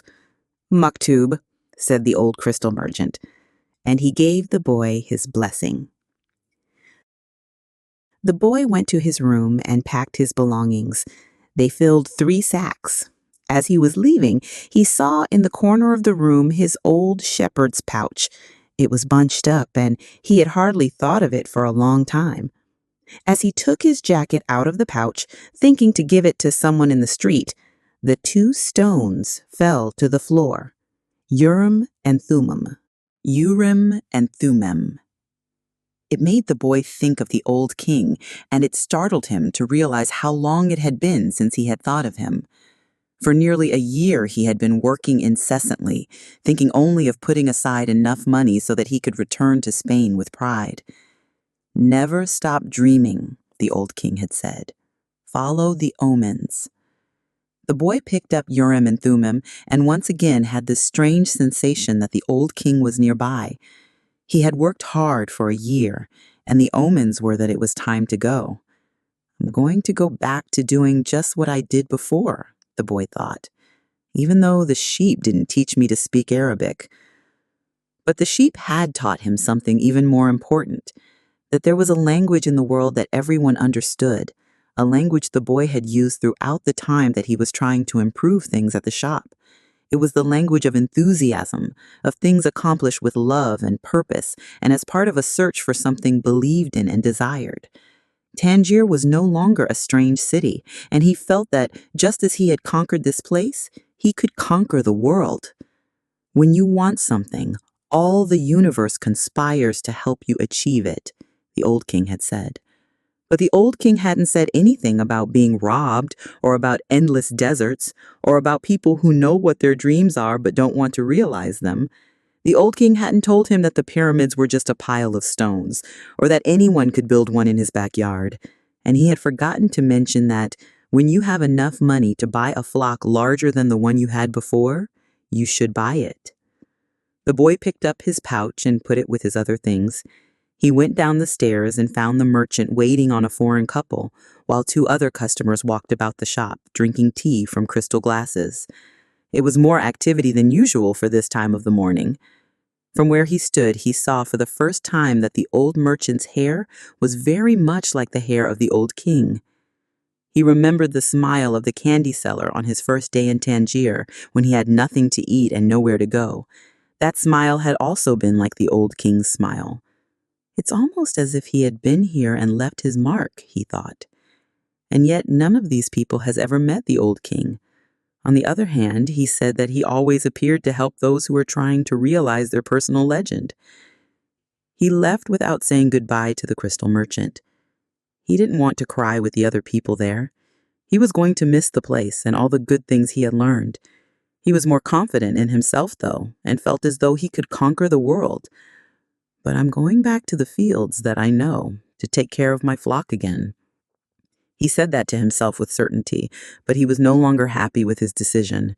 He had worked for an entire year to make a dream come true, and that dream, minute by minute, was becoming less important. Maybe because that wasn't really his dream. Who knows? Maybe it's better to be like the crystal merchant, never go to Mecca and just go through life wanting to do so, he thought again, trying to convince himself. But as he held Urim and Thummim in his hand, they had transmitted to him the strength and will of the old king. By coincidence, or maybe it was an omen, the boy thought, he came to the bar he had entered on his first day there. The thief wasn't there, and the owner brought him a cup of tea. I can always go back to being a shepherd. I learned how to care for sheep, and I haven't forgotten how that's done. But maybe I'll never have another chance to get to the pyramids in Egypt. The old man wore a breastplate of gold, and he knew about my past. He really was a king, a wise king. The hills of Andalusia were only 2 hours away, but there was an entire desert between him and the pyramids. Yet the boy felt that there was another way to regard his situation. He was actually 2 hours closer to his treasure. The fact that the 2 hours had stretched into an entire year didn't matter. I know why I want to get back to my flock, he thought. I understand sheep. They're no longer a problem, and they can be good friends. On the other hand, I don't know if the desert can be a friend, and it's in the desert that I have to search for my treasure. If I don't find it, I can always go home. I finally have enough money and all the time I need. Why not? He suddenly felt tremendously happy. He could always go back to being a shepherd. He could always become a crystal salesman again. Maybe the world had other hidden treasures, but he had a dream, and he had met with a king. That doesn't happen to just anyone. He was planning as he left the bar. He had remembered that one of the crystal merchant's suppliers transported his crystal by means of caravans that crossed the desert. He held Urim and Thummim in his hand. Because of those 2 stones, he was once again on the way to his treasure. I am always nearby when someone wants to realize their personal legend, the old king had told him. What could it cost to go over to the supplier's warehouse and find out if the pyramids were really that far away? The Englishman was sitting on a bench in a structure that smelled of animals, sweat, and dust. It was part warehouse, part corral. I never thought I'd end up in a place like this, he thought, as he leafed through the pages of a chemical journal. 10 years at the university, and here I am in a corral. But he had to move on. He believed in omens. All his life and all his studies were aimed at finding the one true language of the universe. First, he had studied Esperanto, then the world's religions, and now it was alchemy. He knew how to speak Esperanto. He understood all the major religions well, but he wasn't yet an alchemist. He had unraveled the truths behind important questions, but his studies had taken him to a point beyond which he could not seem to go. He had tried in vain to establish a relationship with an alchemist, but the alchemists were strange people who thought only about themselves and almost always refused to help him. Who knows? Maybe they had failed to discover the secret of the master work, the Philosopher's Stone, and for this reason kept their knowledge to themselves. He had already spent much of the fortune left to him by his father fruitlessly seeking the Philosopher's Stone. He had spent enormous amounts of time at the great libraries of the world and had purchased all the rarest and most important volumes on alchemy. In one, he had read that many years ago, a famous Arabian alchemist had visited Europe. It was said that he was more than 200 years old and that he had discovered the Philosopher's Stone and the elixir of life. The Englishmen had been profoundly impressed by the story, but he would never have thought it more than just a myth had not a friend of his, returning from an archaeological expedition in the desert, told him about an Arab that was possessed of exceptional powers. He lives at the Al-Fayoum Oasis, his friend had said, and people say that he is 200 years old and is able to transform any metal into gold. The Englishman couldn't contain his excitement. He canceled all his commitments and pulled together the most important of his books, and now here he was, sitting inside a dusty, smelly warehouse. Outside, a huge caravan was being prepared for a crossing of the Sahara and was scheduled to pass through Al-Fayoum. I'm going to find that damned alchemist, the Englishman thought, and the odor of the animals became a bit more tolerable. A young Arab, also loaded down with baggage, entered and greeted the Englishman.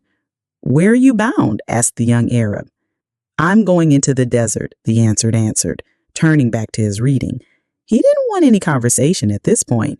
What he needed to do was review all he had learned over the years, because the alchemists would certainly put him to the test. The young Arab took out a book and began to read. The book was written in Spanish. That's good, thought the Englishman. He spoke Spanish better than Arabic, and if this boy was going to Al-Fayoum, there would be someone to talk to when there were no other important things to do. "That's strange," said the boy, as he tried once again to read the burial scene that began the book. Even without a king to provide an interruption, he was unable to concentrate. He still had some doubts about the decision he had made, but he was able to understand one thing. Making a decision was only the beginning of things. When someone makes a decision, he is really diving into a strong current that will carry him to places he never dreamed of when he first made the decision. When I decided to seek out my treasure, I never imagined that I'd wind up working in a crystal shop. And joining this caravan may have been my decision, but where it goes is going to be a mystery to me. Nearby was the Englishman reading a book. He seemed unfriendly and had looked irritated when the boy had entered. They might have even become friends, but the Englishman closed off the conversation. The boy closed his book. He felt that he didn't want to do anything that might make him look like the Englishman. He took Urim and Thummim out of his pocket and began playing with them.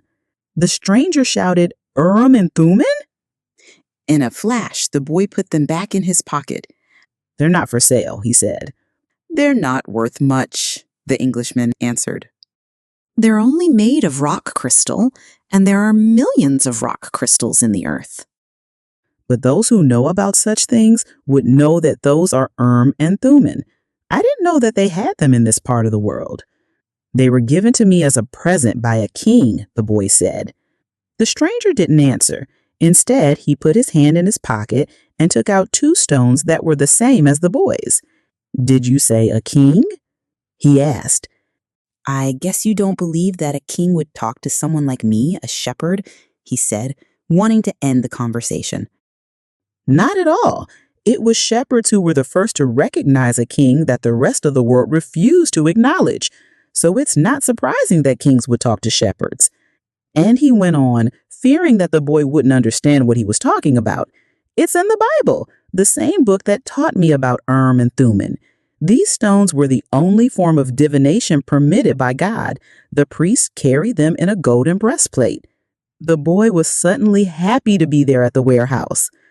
"Maybe this is an omen," said the Englishman half aloud. "Who told you about omens?" The boy's interest was increasing by the moment. "Everything in life is an omen," said the Englishman, now closing the journal he was reading. "There is a universal language understood by everybody, but already forgotten.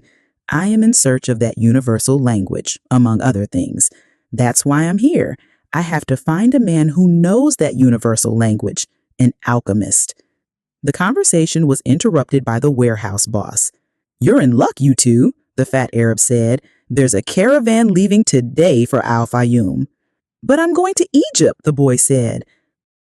Al-Fayoum is in Egypt, said the Arab.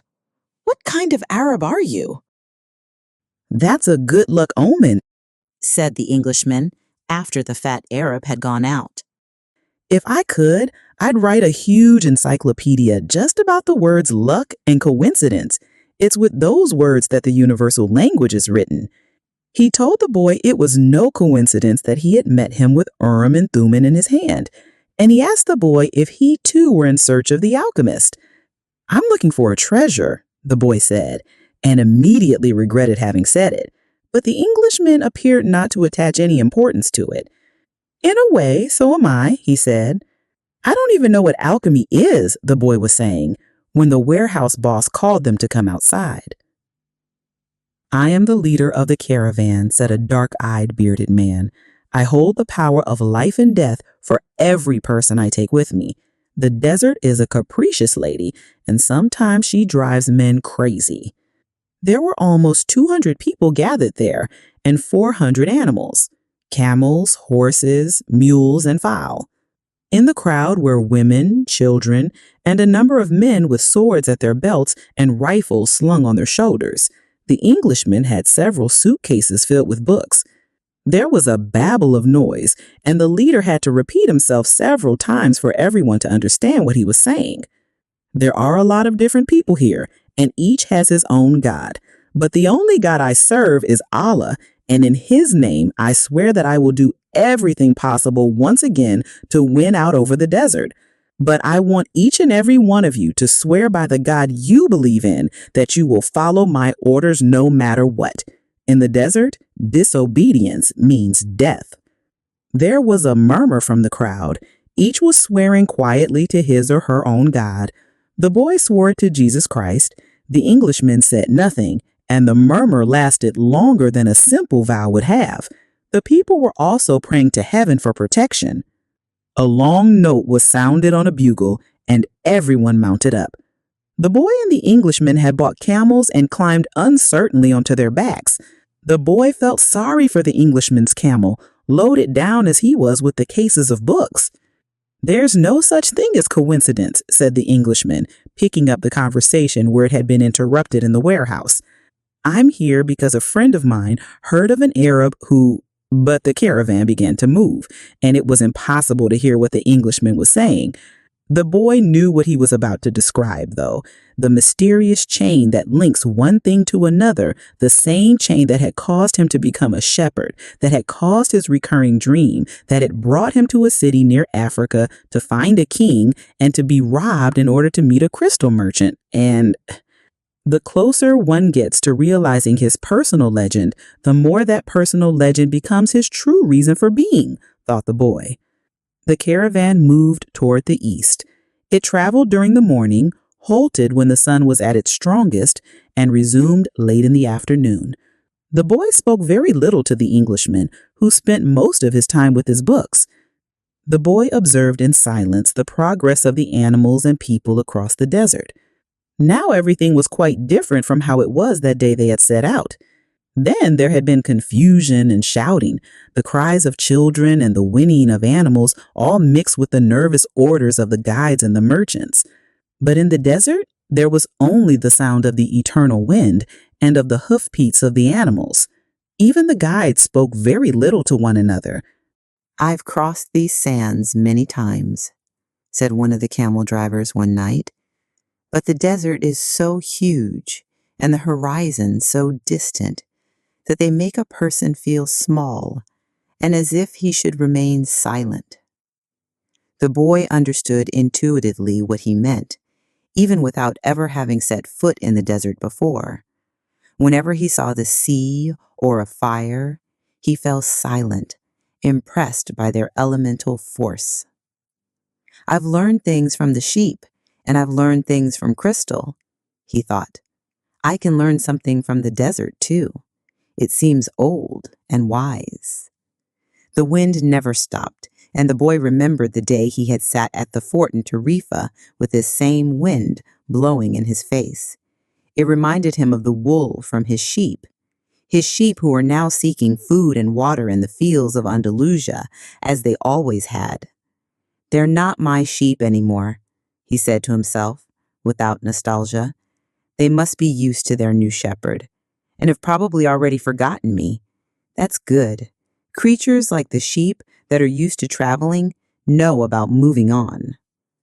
He thought of the merchant's daughter and was sure that she had probably married, perhaps to a baker or to another shepherd who could read and could tell her exciting stories. After all, he probably wasn't the only one.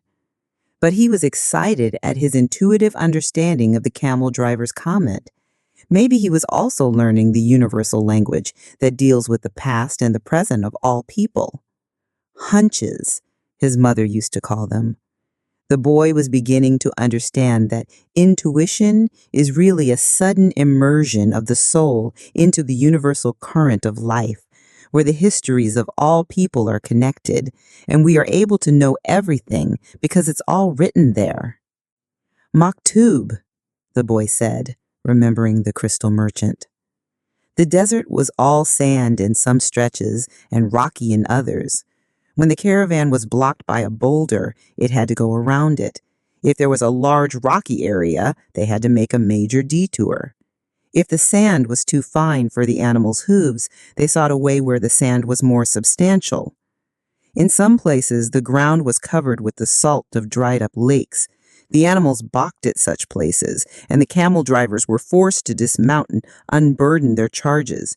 The drivers carried the freight themselves over such treacherous footing, and then reloaded the camels. If a guide were to fall ill or die, the camel drivers would draw lots and appoint a new one. But all this happened for one basic reason. No matter how many detours and adjustments it made, the caravan moved toward the same compass point. Once obstacles were overcome, it returned to its course, sighting on a star that indicated the location of the oasis. When the people saw that star shining in the morning sky, they knew they were on the right course toward water, palm trees, shelter, and other people. It was only the Englishman who was unaware of all this. He was, for the most part, immersed in reading his books. The boy, too, had his book, and he had tried to read it during the first few days of the journey. But he found it much more interesting to observe the caravan and listen to the wind. As soon as he had learned to know his camel better and to establish a relationship with him, he threw the book away. Although he had developed a superstition that every time he opened the book, he would learn something important, he decided it was an unnecessary burden. He became friendly with the camel driver who traveled alongside him. At night, as they sat around the fire, the boy related to the driver his adventures as a shepherd. During one of these conversations, the driver told of his own life. He said, "I used to live near El Karim. I had my orchard, my children, and a life that would change not at all until I died. One year when the crop was the best ever, we all went to Mecca, and I satisfied the only unmet obligation in my life. I could die happily. And that made me feel good." One day, the earth began to tremble, and the Nile overflowed its banks. It was something that I thought could only happen to others, never to me. My neighbors feared they would lose all their olive trees in the flood, and my wife was afraid that we would lose our children. I thought that everything I owned would be destroyed. The land was ruined, and I had to find some other way to earn a living. So now I'm a camel driver. But that disaster taught me to understand the word of Allah.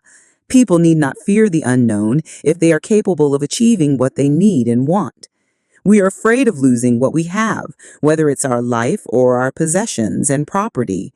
But this fear evaporates when we understand that our life stories and the history of the world were written by the same hand. Sometimes our caravans met with another. One always had something that the other needed, as if everything indeed was written by one hand. As they sat around the fire, the camel drivers exchanged information about windstorms and told stories about the desert. Other times, mysterious hooded men would appear. They were Bedouins who did surveillance along the caravan route. They provided warnings about thieves and barbarian tribes. They came in silence and departed the same way, dressed in black garments that showed only their eyes. One night, a camel driver came to the fire where the Englishman and the boy were sitting. He said, "There are rumors of tribal wars." The three fell silent. The boy noted that there was a sense of fear in the air, even though no one said anything. Once again, he was experiencing the language without words, the universal language. The Englishman asked if they were in danger. "Once you get into the desert, there's no going back," said the camel driver. "And when you can't go back, you have to worry only about the best way of moving forward. The rest is up to Allah, including the danger." And he concluded by saying the mysterious word, Maktub. "You should pay more attention to the caravan," the boy said to the Englishman after the camel driver had left. "We make a lot of detours, but we're always heading for the same destination. And you ought to read more about the world," answered the Englishman. "Books are like caravans in that respect." The immense collection of people and animals began to travel faster. The days had always been silent, but now even the nights, when the travelers were accustomed to talking around the fires, had also become quiet. And one day the leader of the caravan made the decision that the fires should no longer be lighted, so as not to attract attention to the caravan. The travelers adopted the practice of arranging the animals in a circle at night, sleeping together in the center for protection against the nocturnal cold. And the leader posted armed sentinels at the fringes of the group. The Englishman was unable to sleep one night. He called to the boy, and they took a walk along the dunes surrounding the encampment. There was a full moon, and the boy told the Englishman the story of his life. The Englishman was fascinated by the part about the progress achieved at the crystal shop after the boy began working there. "That's the principle that governs all things," he said. "In alchemy, it's called the soul of the world. When you want something with all your heart, that's when you're closest to the soul of the world. It's always a positive force." He also said that this was not just a human gift, that everything on the face of the earth had a soul, whether mineral, vegetable, or animal, or even just a simple thought. Everything on earth is being continuously transformed because the earth is alive and it has a soul. We're part of that soul, so we rarely recognize that it is working for us. But in the crystal shop, you probably realize that even the glasses were collaborating in your success. The boy thought about that for a while as he looked at the moon and the bleached sands. "I've watched the caravan as it crosses the desert, and the caravan and the desert speak the same language, and it's for that reason that the desert allows the crossing. It's going to test every step of the caravan to see if it's in time, and if it is, we will make it to the oasis." If either of us had joined this caravan based only on personal courage, but without understanding that language, this journey would have been much more difficult. They stood there looking at the moon. "That's the magic of omens," said the boy. "I've seen how the guides read the signs of the desert and how the soul of the caravan speaks to the soul of the desert." The Englishman said, "I'd better pay more attention to the caravan." "And I'd better read your books," said the boy. They were strange books. They spoke about Mercury, salt, dragons, and kings, and he didn't understand any of it. But there was one idea that seemed to repeat itself throughout all the books. All things are the manifestation of one thing only. In one of the books, he learned that the most important text in the literature of alchemy contained only a few lines and had been inscribed on the surface of an emerald. "It's the emerald tablet," said the Englishman. proud that he might teach something to the boy. "Well then, why do we need all these books?" the boy asked. "So that we can understand those few lines," the Englishman answered, without really believing what he had said. The book that most interested the boy told the stories of the famous alchemists. They were men who had dedicated their entire lives to the purification of metals in their laboratories. They believed that if a metal were heated for many years, it would free itself of all its individual properties, and what was left would be the soul of the world. This soul of the world allowed them to understand anything on the face of the earth because it was the language with which all things communicated. They called that discovery the master work. It was part liquid and part solid. "Can't you just observe men and omens in order to understand the language?" the boy asked. "You have a mania for simplifying everything," answered the Englishman, irritated. "Alchemy is a serious discipline. Every step has to be followed exactly as it was followed by the masters." The boy learned that the liquid part of the masterwork was called the elixir of life, and that it cured all illnesses. It also kept the alchemist from growing old. And the solid part was called the philosopher's stone. "It's not easy to find the philosopher's stone," said the Englishman. "The alchemists spent years in their laboratories observing the fire that purified the metals. They spent so much time close to the fire that gradually they gave up the vanities of the world. They discovered that the purification of the metals had led to a purification of themselves." The boy thought about the crystal merchant. He had said that it was a good thing for the boy to clean the crystal pieces so that he could free himself from negative thoughts. The boy was becoming more and more convinced that alchemy could be learned in one's daily life. "Also," said the Englishman, "the philosopher's stone has a fascinating property. A small sliver of the stone can transform large quantities of metal into gold." Having heard that, the boy became even more interested in alchemy. He thought that with some patience, he'd be able to transform everything into gold. He read the lives of the various people who had succeeded in doing so: Helvetius, Elias, Falconelli, and Geber. They were fascinating stories. Each of them lived out their personal legend to the end. They traveled, spoke with wise men, performed miracles for the incredulous, and owned the philosopher's stone and the elixir of life. But when the boy wanted to learn how to achieve the masterwork, he became completely lost. There were just drawings, coded instructions, and obscure texts. "Why do they make things so complicated?" he asked the Englishman one night. The boy had noticed that the Englishman was irritable and missed his books. "So that those who have the responsibility for understanding can understand," he said. "Imagine if everyone went around transforming lead into gold. Gold would lose its value. It's only those who are persistent and willing to study things deeply who achieve the master work. That's why I'm here in the middle of the desert. I'm seeking a true alchemist who will help me to decipher the codes." "When were these books written?" the boy asked. "Many centuries ago." "They didn't have the printing press in those days," the boy argued. "There was no way for everybody to know about alchemy. Why did they use such strange language with so many drawings?" The Englishman didn't answer him directly. He said that for the past few days he had been paying attention to how the caravan operated, but that he hadn't learned anything new. The only thing he had noticed was that talk of war was becoming more and more frequent. Then one day, the boy returned the books to the Englishman. "Did you learn anything?" the Englishman asked, eager to hear what it might be.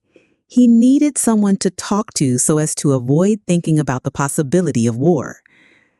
I learned that the world has a soul and that whoever understands that soul can also understand the language of things. I learned that many alchemists realized their personal legends and wound up discovering the soul of the world, the philosopher's stone, and the elixir of life. But above all, I learned that these things are all so simple that they could be written on the surface of an emerald. The Englishman was disappointed. The years of research, the magic symbols, the strange words and the laboratory equipment, none of this had made an impression on the boy. His soul must be too primitive to understand those things, he thought. He took back his books and packed them away again in their bags. "Go back to watching the caravan," he said. "That didn't teach me anything either." The boy went back to contemplating the silence of the desert and the sand raised by the animals. Everyone has his or her own way of learning things, he said to himself. His way isn't the same as mine, nor mine as his, but we're both in search of our personal legends, and I respect him for that. The caravan began to travel day and night. The hooded Bedouins reappeared more and more frequently, and the camel driver, who had become a good friend of the boys, explained that the war between the tribes had already begun. The caravan would be very lucky to reach the oasis. The animals were exhausted, and the men talked among themselves less and less. The silence was the worst aspect of the night, when the mere groan of a camel, which before had been nothing but the groan of a camel, now frightened everyone because it might signal a raid. The camel driver, though, seemed not to be very concerned with the threat of war. "I'm alive," he said to the boy, as they ate a bunch of dates one night, with no fires and no moon. "When I'm eating, that's all I think about. If I'm on the march, I just concentrate on marching. If I have to fight, it will be just as good a day to die as any other. Because I don't live in either my past or my future. I'm interested only in the present. If you can concentrate always on the present, you'll be a happy man. You'll see that there is life in the desert, that there are stars in the heavens, and that tribesmen fight because they are part of the human race. Life will be a party for you, a grand festival, because life is the moment we're living right now." 2 nights later, as he was getting ready to bed down, the boy looked for the star they followed every night. He thought that the horizon was a bit lower than it had been, because he seemed to see stars on the desert itself. "It's the oasis," said the camel driver. "Well, why don't we go there right now?" the boy asked. "Because we have to sleep." The boy awoke as the sun rose. There in front of him, where the small stars had been the night before, was an endless row of date palms stretching across the desert. "We've done it," said the Englishman, who had also awakened early. But the boy was quiet. He was at home with the silence of the desert, and he was content just to look at the trees. He still had a long way to go to reach the pyramids, and someday this morning would just be a memory. But this was the present moment, the party the camel driver had mentioned, and he wanted to live it as he did the lessons of his caste and his dreams of his future. Although the vision of the date palms would someday be just a memory, right now it signified shade, water, and a refuge from the war. Yesterday, the camel's groan signaled danger, and now a row of date palms could herald a miracle. The world speaks many languages, the boy thought.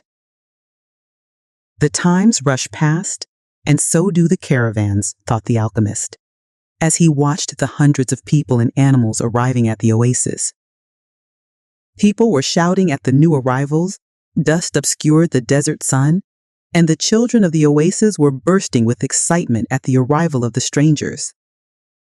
The alchemist saw the tribal chiefs greet the leader of the caravan and converse with him at length. But none of that mattered to the alchemist. He had already seen many people come and go, and the desert remained as it was. He had seen kings and beggars walking the desert sands, The dunes were changed constantly by the wind, yet these were the same sands he had known since he was a child. He always enjoyed seeing the happiness that the travelers experienced when, after weeks of yellow sand and blue sky, they first saw the green of the date palms. Maybe God created the desert so that man could appreciate the date trees, he thought. He decided to concentrate on more practical matters. He knew that in the caravan there was a man to whom he was to teach some of his secrets. The omens had told him so. He didn't know the man yet, but his practiced eye would recognize him when he appeared. He hoped that it would be someone as capable as his previous apprentice. I don't know why these things have to be transmitted by word of mouth, he thought. It wasn't exactly that they were secrets. God revealed his secrets easily to all his creatures. He had one explanation for this fact. Things have to be transmitted this way because they were made up from the pure life, and this kind of life cannot be captured in pictures or words. Because people become fascinated with pictures and words and wind up forgetting the language of the world. The boy couldn't believe what he was seeing. The oasis, rather than being just a well surrounded by a few palm trees, as he had seen once in a geography book, was much larger than many towns back in Spain. There were 300 wells, 50,000 date trees, and innumerable colored tents spread among them. "It looks like 1,001 nights," said the Englishman, impatient to meet with the alchemist. They were surrounded by children, curious to look at the animals and people that were arriving. The men of the oasis wanted to know if they had seen any fighting, and the women competed with one another for access to the cloth and precious stones brought by the merchants. The silence of the desert was a distant dream. The travelers in the caravan were talking incessantly, laughing and shouting, as if they had emerged from the spiritual world and found themselves once again in the world of people. They were relieved and happy. They had been taking careful precautions in the desert, but the camel driver explained to the boy that oases were always considered to be neutral territories because the majority of the inhabitants were women and children. There were oases throughout the desert, but the tribesmen fought in the desert, leaving the oases as places of refuge. With some difficulty, the leader of the caravan brought all his people together and gave them his instructions. The group was to remain there at the oasis until the conflict between the tribes was over. Since they were visitors, they would have to share living space with those who lived there and would be given the best accommodations. That was the law of hospitality. Then he asked that everyone, including his own sentinels, hand over their arms to the men appointed by the tribal chieftains. "Those are the rules of war," the leader explained. "The oases may not shelter armies or troops." To the boy's surprise, the Englishman took out a chrome-plated revolver from his bag and gave it to the men who were collecting the arms. "Why a revolver?" he asked. "It helped me to trust in people," the Englishman answered. Meanwhile, the boy thought about his treasure. The closer he got to the realization of his dream, the more difficult things became. It seemed as if what the old king had called beginner's luck were no longer functioning. In his pursuit of the dream, he was being constantly subjected to tests of his persistence and courage. So he could not be hasty nor impatient. If he pushed forward impulsively, he would fail to see the signs and omens left by God along his path. God placed them along my path. He had surprised himself with the thought. Until then, he had considered the omens to be things of this world, like eating or sleeping, or like seeking love or finding a job. He had never thought of them in terms of a language used by God to indicate what he should do. "Don't be impatient," he repeated to himself. "It's like the camel driver said, eat when it's time to eat and move along when it's time to move along." That first day, everyone slept from exhaustion, including the Englishman. The boy was assigned a place far from his friend in a tent with 5 other young men of about his age. They were people of the desert and clamored to hear his stories about the great cities. The boy told them about his life as a shepherd and was about to tell them of his experiences at the crystal shop when the Englishman came into the tent. "I've been looking for you all morning," he said, as he led the boy outside. "I need you to help me find out where the alchemist lives." First, they tried to find him on their own. An alchemist would probably live in a manner that was different from that of the rest of the people at the oasis, and it was likely that in his tent an oven was continuously burning. They searched everywhere and found that the oasis was much larger than they could have imagined. There were hundreds of tents. "We've wasted almost the entire day," said the Englishman, sitting down with the boy near one of the wells. "Maybe we'd better ask someone," the boy suggested. The Englishman didn't want to tell others about his reasons for being at the oasis and couldn't make up his mind. But finally, he agreed that the boy, who spoke better Arabic than he did, should do so. The boy approached a woman who had come to the well to fill a goatskin with water. "Good afternoon, ma'am. I'm trying to find out where the alchemist lives here at the oasis." The woman said she had never heard of such a person and hurried away.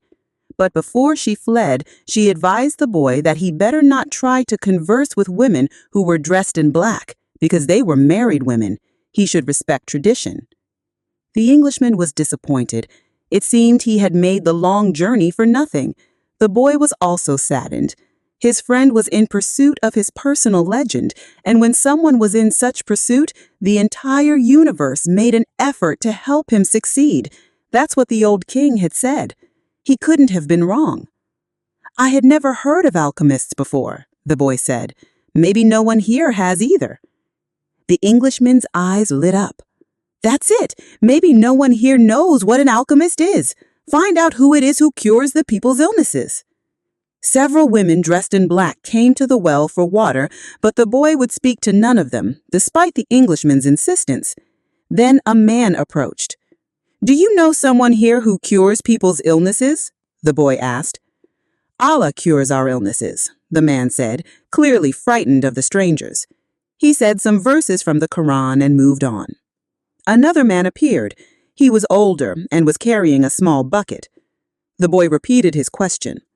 "Why do you want to find that sort of person?" the Arab asked. "Because my friend here has traveled for many months in order to meet with him," the boy said. "If such a man is here at the oasis, he must be the very powerful one. Not even the tribal chieftains are able to see him when they want to, only when he consents. Wait for the end of the war, then leave with the caravan. Don't try to enter into the life of the oasis," he said, and walked away. But the Englishman was exultant. They were on the right track. Finally, a young woman approached who was not dressed in black. She had a vessel on her shoulder, and her head was covered by a veil, but her face was uncovered. The boy approached her to ask about the alchemist. At that moment, it seemed to him that time stood still, and the soul of the world surged within him. When he looked into her dark eyes and saw that her lips were poised between a laugh and silence, he learned the most important part of the language that all the world spoke, the language that everyone on earth was capable of understanding in their heart.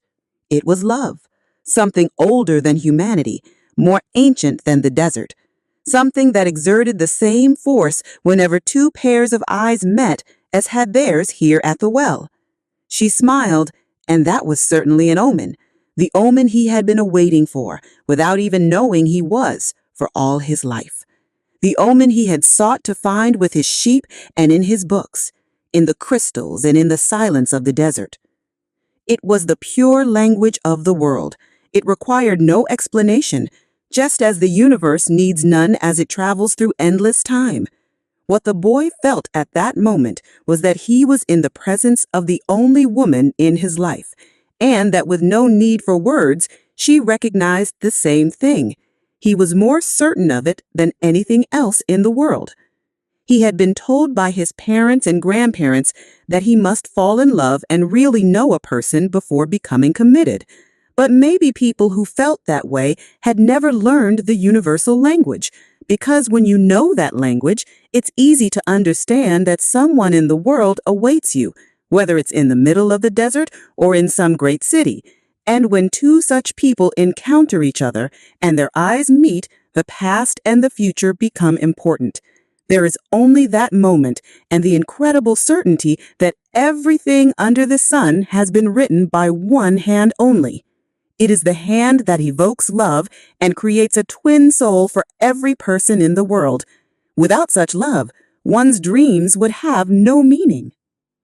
Maktub, thought the boy. The Englishman shook him. Come on, ask her. The boy stepped closer to the girl, and when she smiled, he did the same. What's your name? He asked. Fatima, the girl said, averting her eyes. That's what some women in my country are called. It's the name of the prophet's daughter. The invaders carried the name everywhere. The beautiful girl spoke of the invaders with pride. The Englishman prodded him, and the boy asked her about the man who cured people's illnesses. That's the man who knows all the secrets of the world. He communicates with the genies of the desert. The genies were the spirits of good and evil, and the girl pointed to the south, indicating that it was there the strange man lived. Then she filled her vessel with water and left. The Englishman vanished too, gone to find the alchemist, and the boy sat there by the well for a long time, remembering that one day in Tarifa, the Levanter had brought to him the perfume of that woman, and realizing that he had loved her before he even knew she existed. He knew that his love for her would enable him to discover every treasure in the world. The next day, the boy returned to the well, hoping to see the girl. To his surprise, the Englishman was there, looking out at the desert. I waited all afternoon and evening, he said. He appeared with the first stars of evening. I told him what I was seeking, and he asked me if I had ever transformed lead into gold. I told him that was what I had come here to learn. He told me I should try to do so. That's all he said. Go and try. The boy didn't say anything. The poor Englishman had traveled all this way, only to be told that he should repeat what he had already done so many times. So then try, he said to the Englishman. That's what I'm going to do. I'm going to start now. As the Englishman left, Fatima arrived and filled her vessel with water. I came to tell you just one thing, the boy said. I want you to be my wife. I love you. The girl dropped the container and the water spilled. I'm going to wait here for you, every day. I have crossed the desert in search of a treasure that is somewhere near the pyramids, and for me, the war seemed a curse, but now it's a blessing because it brought me to you. The war is going to end someday, the girl said. The boy looked around him at the date palms. He reminded himself that he had been a shepherd, and that he could be a shepherd again. Fatima was more important than his treasure. The tribesmen are always in search of treasures, the girl said, as if she had guessed what he was thinking, and the women of the desert are proud of their tribesmen. She refilled her vessel and left. The boy went to the well every day to meet with Fatima. He told her about his life as a shepherd, about the king, and about the crystal shop. They became friends, and except for the 15 minutes he spent with her, each day seemed that it would never pass. When he had been at the Oasis for almost a month, the leader of the caravan called a meeting of all of the people traveling with him. We don't know when the war will end, so we can't continue our journey. The battles may last for a long time, perhaps even years. There are powerful forces on both sides, and the war is important to both armies. It's not a battle of good against evil.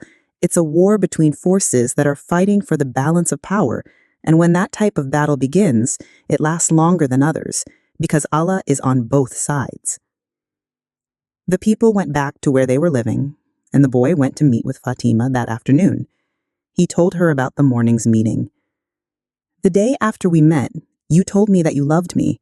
Then you taught me something of the universal language and the soul of the world. Because of that, I have become a part of you. The boy listened to the sound of her voice and thought it to be more beautiful than the sound of the wind in the date palms. I have been waiting for you here at this oasis for a long time. I have forgotten about my past. about my traditions and the way in which men of the desert expect women to behave. Ever since I was a child, I have dreamed that the desert would bring me a wonderful present. Now my present has arrived, and it's you." The boy wanted to take her hand, but Fatima's hands held to the handles of her jug. "You have told me about your dreams, about the old king and your treasure, and you've told me about omens. So now I fear nothing, because it was those omens that brought me to you, and I am a part of your dream, a part of your personal legend, as you call it. That's why I want you to continue toward your goal. If you have to wait until the war is over, then wait. But if you have to go before then, go on in pursuit of your dream. The dunes are changed by the wind, but the desert never changes. That's the way it will be with our love for each other." "Maktub," she said, "if I am really a part of your dream, you'll come back one day." The boy was sad as he left her that day. He thought of all the married shepherds he had known. They had a difficult time convincing their wives that they had to go off into distant fields. Love required them to stay with the people they loved. He told Fatima that at their next meeting. "The desert takes our men from us, and they don't always return. We know that, and we're used to it. Those who don't return become a part of the clouds, a part of the animals that hide in the ravines, and of the water that comes from the earth. They become a part of everything. They become the soul of the world." Some do come back, and then the other women are happy because they believe that their men may one day return as well. I used to look at those women and envy their happiness. Now I too will be one of the women who wait. I'm a desert woman, and I'm proud of that. I want my husband to wander as free as the wind that shapes the dunes, and if I have to, I will accept the fact that he has become a part of the clouds and the animals and the water of the desert. The boy went to look for the Englishman. He wanted to tell him about Fatima. He was surprised when he saw that the Englishman had built himself a furnace outside his tent. It was a strange furnace, fueled by firewood, with a transparent flask heating on top. As the Englishman stared out at the desert, his eyes seemed brighter than they had when he was reading his books. "This is the first phase of the job," he said. "I have to separate out the sulfur. To do that successfully, I must have no fear of failure. It was my fear of failure that first kept me from attempting the masterwork. Now I'm beginning what I could have started 10 years ago, but I'm happy at least that I didn't wait 20 years. He continued to feed the fire, and the boy stayed on until the desert turned pink in the setting sun. He felt the urge to go out into the desert, to see if its silence held the answers to his questions. He wandered for a while, keeping the date palms of the oasis within sight. He listened to the wind and felt the stones beneath his feet. Here and there he found a shell and realized that the desert, in remote times, had been a sea. He sat on a stone and allowed himself to become hypnotized by the horizon. He tried to deal with the concept of love as distinct from possession and couldn't separate them. But Fatima was a woman of the desert, and if anything could help him to understand, it was the desert. As he sat there thinking, he sensed movement above him. Looking up, he saw a pair of hawks flying high in the sky. He watched the hawks as they drifted on the wind. Although their flight appeared to have no pattern, it made a certain kind of sense to the boy. It was just that he couldn't grasp what it meant. He followed the movement of the birds, trying to read something into it. Maybe these desert birds could explain to him the meaning of love without ownership. He felt sleepy. In his heart, he wanted to remain awake, but he also wanted to sleep. He said, "I am learning the language of the world, and everything in the world is beginning to make sense to me, even the flight of the hawks." And in that mood, he was grateful to be in love. When you are in love, things make even more sense, he thought. Suddenly, one of the hawks made a flashing dive through the sky, attacking the other. As it did so, a sudden, fleeting image came to the boy, an army, with its swords at the ready, riding into the oasis. The vision vanished immediately, but it had shaken him. He had heard people speak of mirages, and had already seen some himself. They were desires that, because of their intensity, materialized over the sands of the desert. But he certainly didn't desire that an army invade the oasis. He wanted to forget about the vision and return to his meditation. He tried again to concentrate on the pink shades of the desert and its stones, but there was something there in his heart that wouldn't allow him to do so. "Always heed the omens," the old king had said. The boy recalled what he had seen in the vision and sensed that it was actually going to occur. He rose and made his way back toward the palm trees. Once again, he perceived the many languages in the things about him. This time, the desert was safe, and it was the oasis that had become dangerous. The camel driver was seated at the base of a palm tree, observing the sunset. He saw the boy appear from the other side of the dunes. "An army is coming," the boy said. "I had a vision." "The desert fills men's hearts with visions," the camel driver answered. But the boy told him about the hawks, that he had been watching their flight and had suddenly felt himself to have plunged to the soul of the world. The camel driver understood what the boy was saying. He knew that any given thing on the face of the earth could reveal the history of all things. One could open a book to any page or look at a person's hand. One could turn a card or watch the flight of the birds. Whatever the thing observed, one could find a connection with his experience of the moment. Actually, it wasn't that those things in themselves revealed anything at all.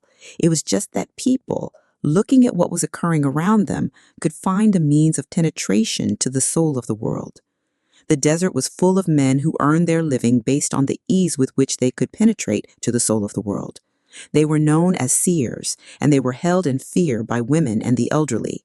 Tribesmen were also wary of consulting them because it would be impossible to be effective in battle if one knew that he was fated to die. The tribesmen preferred the taste of battle and the thrill of not knowing what the outcome would be.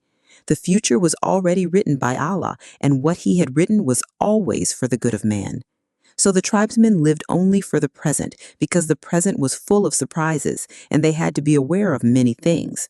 Where was the enemy's sword? Where was his horse? What kind of blow should one deliver next in order to remain alive? The camel driver was not a fighter, and he had consulted with seers. Many of them had been right about what they said, while some had been wrong.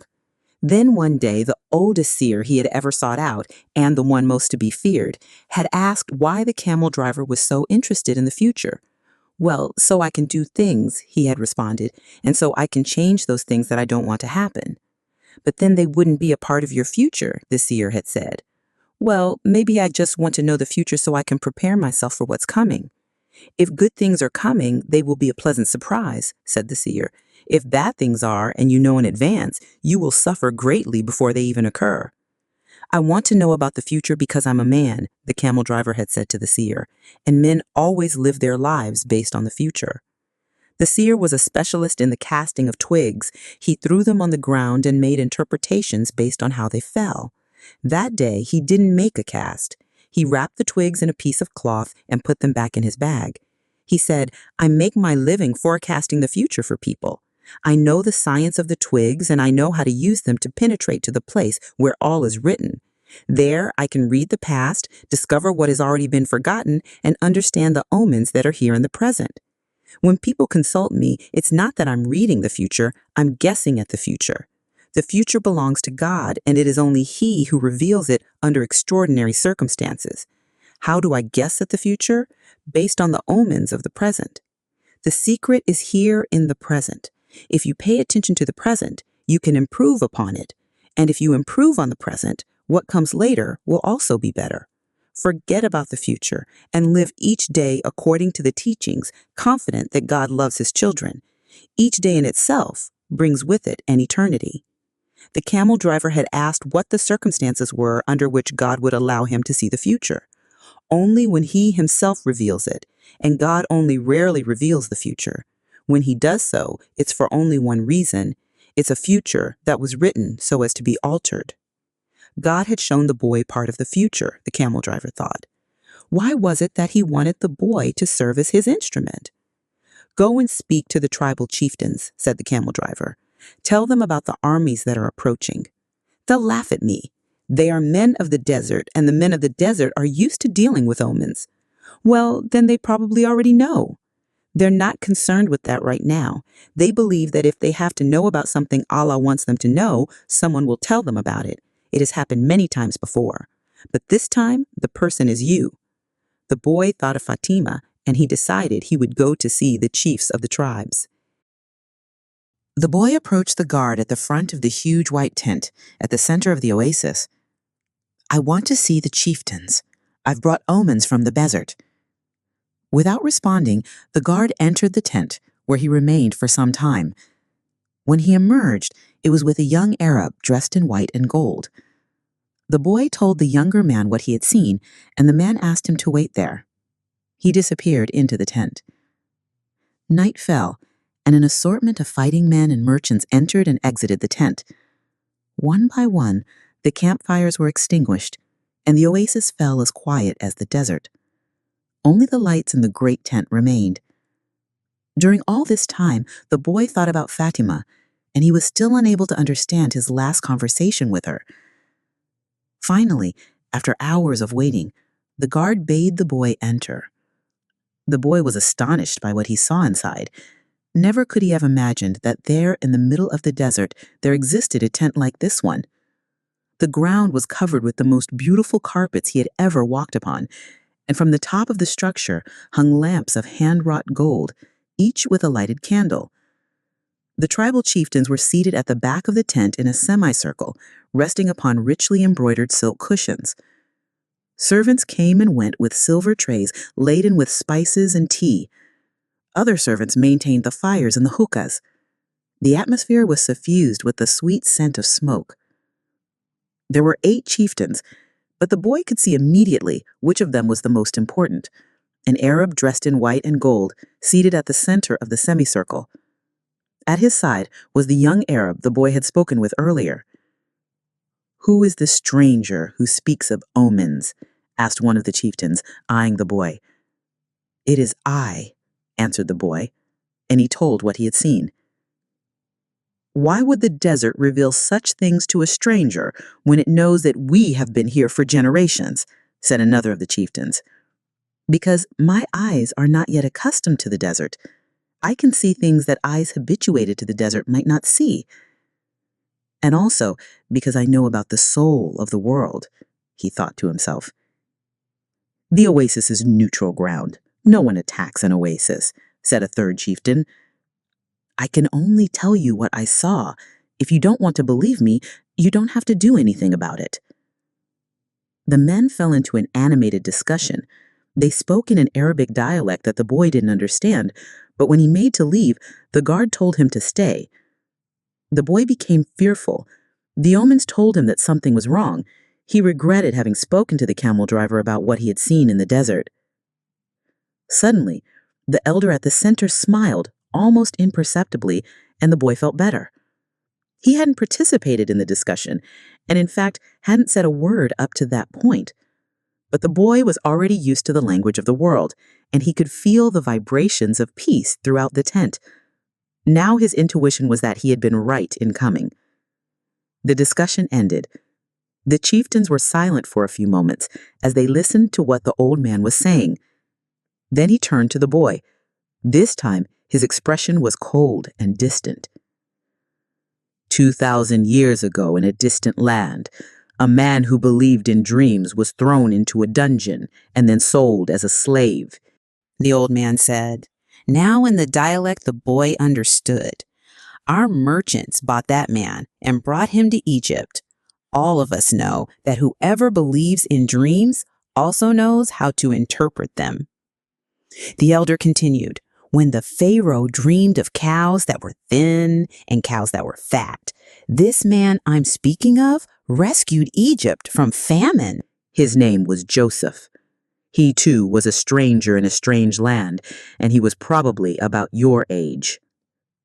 He paused, and his eyes were still unfriendly. "We always observed the tradition.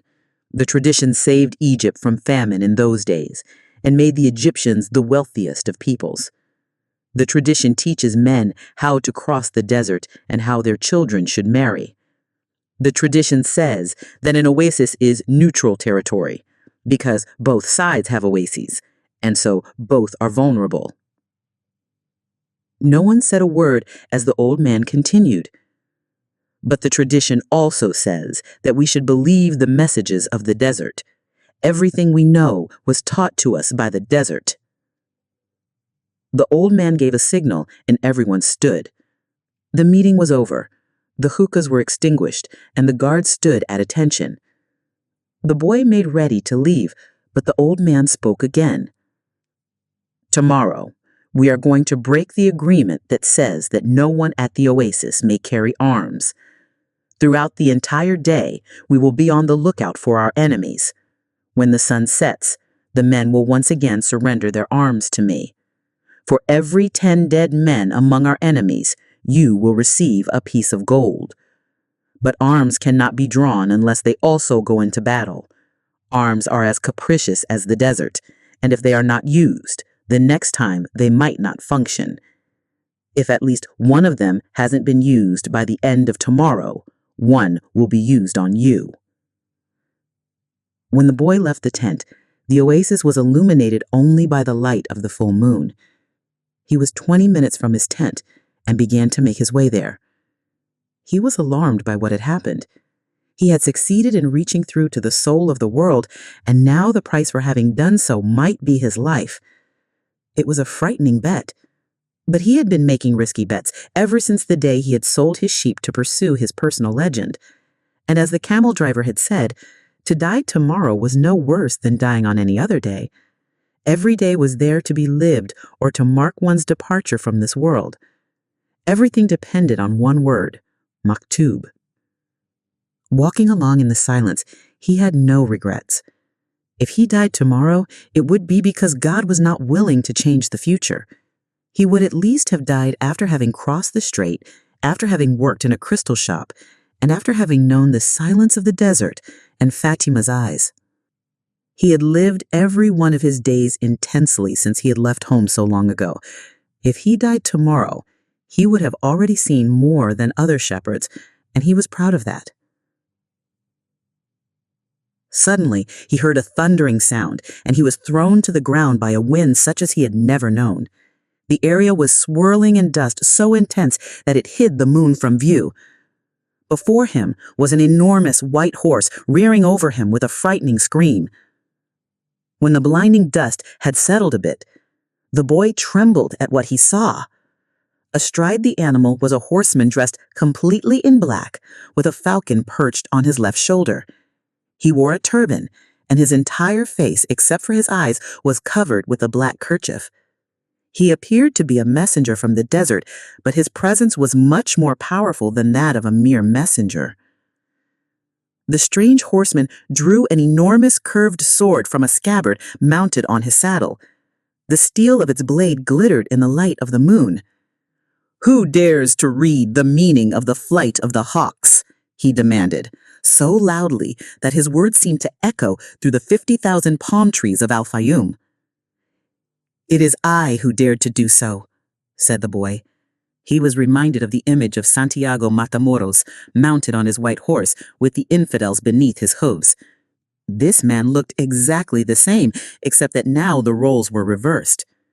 "It is I who dared to do so," he repeated, and he lowered his head to receive a blow from the sword. "Many lives will be saved because I was able to see through to the soul of the world." The sword didn't fall. Instead, he lowered it slowly until the point touched the boy's forehead. It drew a droplet of blood. The horseman was completely immobile, as was the boy. It didn't even occur to the boy to flee. In his heart, he felt a strange sense of joy. He was about to die in pursuit of his personal legend, and for Fatima. The omens had been true after all. Here he was, face to face with his enemy. But there was no need to be concerned about dying. The soul of the world awaited him, and he would soon be a part of that. And tomorrow, his enemy would also be a part of that soul. The horseman continued to hold the sword at the boy's forehead. "Why did you read the flight of the birds?" "I read only what the birds wanted to tell me. They wanted to save the oasis.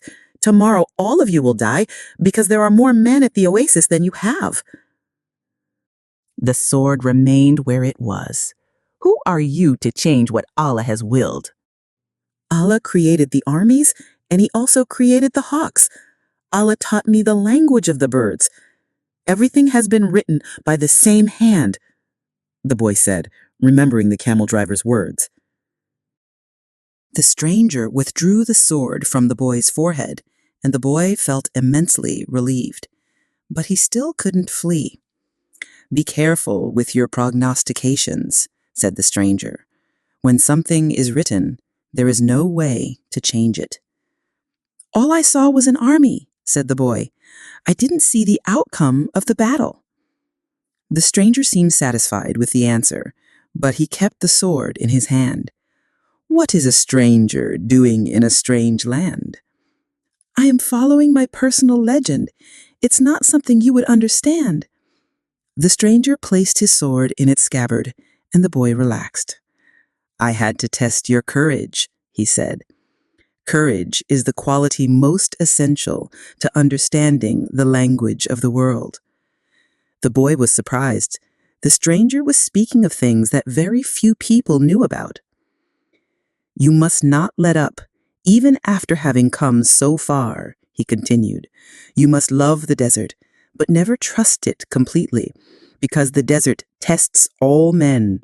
It challenges every step and kills those who become distracted." What he said reminded the boy of the old king. "If the warriors come here and your head is still on your shoulders at sunset, come and find me," said the stranger. The same hand that had brandished the sword now held a whip. The horse reared again, raising a cloud of dust. "Where do you live?" shouted the boy as the horseman rode away. The hand with the whip pointed to the south. The boy had met the alchemist. Next morning, there were 2,000 armed men scattered throughout the palm trees at Al-Fayoum. Before the sun had reached its high point, 500 tribesmen appeared on the horizon. The mounted troops entered the oasis from the north.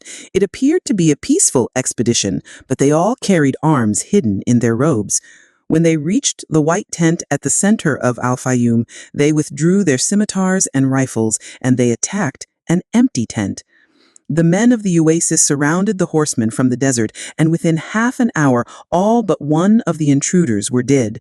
The children had been kept at the other side of a grove of palm trees and saw nothing of what had happened. The women had remained in their tents, praying for the safe keeping of their husbands, and saw nothing of the battle either. Were it not for the bodies there on the ground, it would have appeared to be a normal day at the oasis.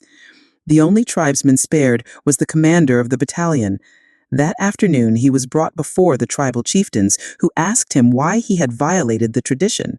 The commander said that his men had been starving and thirsty, exhausted from many days of battle, and had decided to take the oasis so as to be able to return to the war.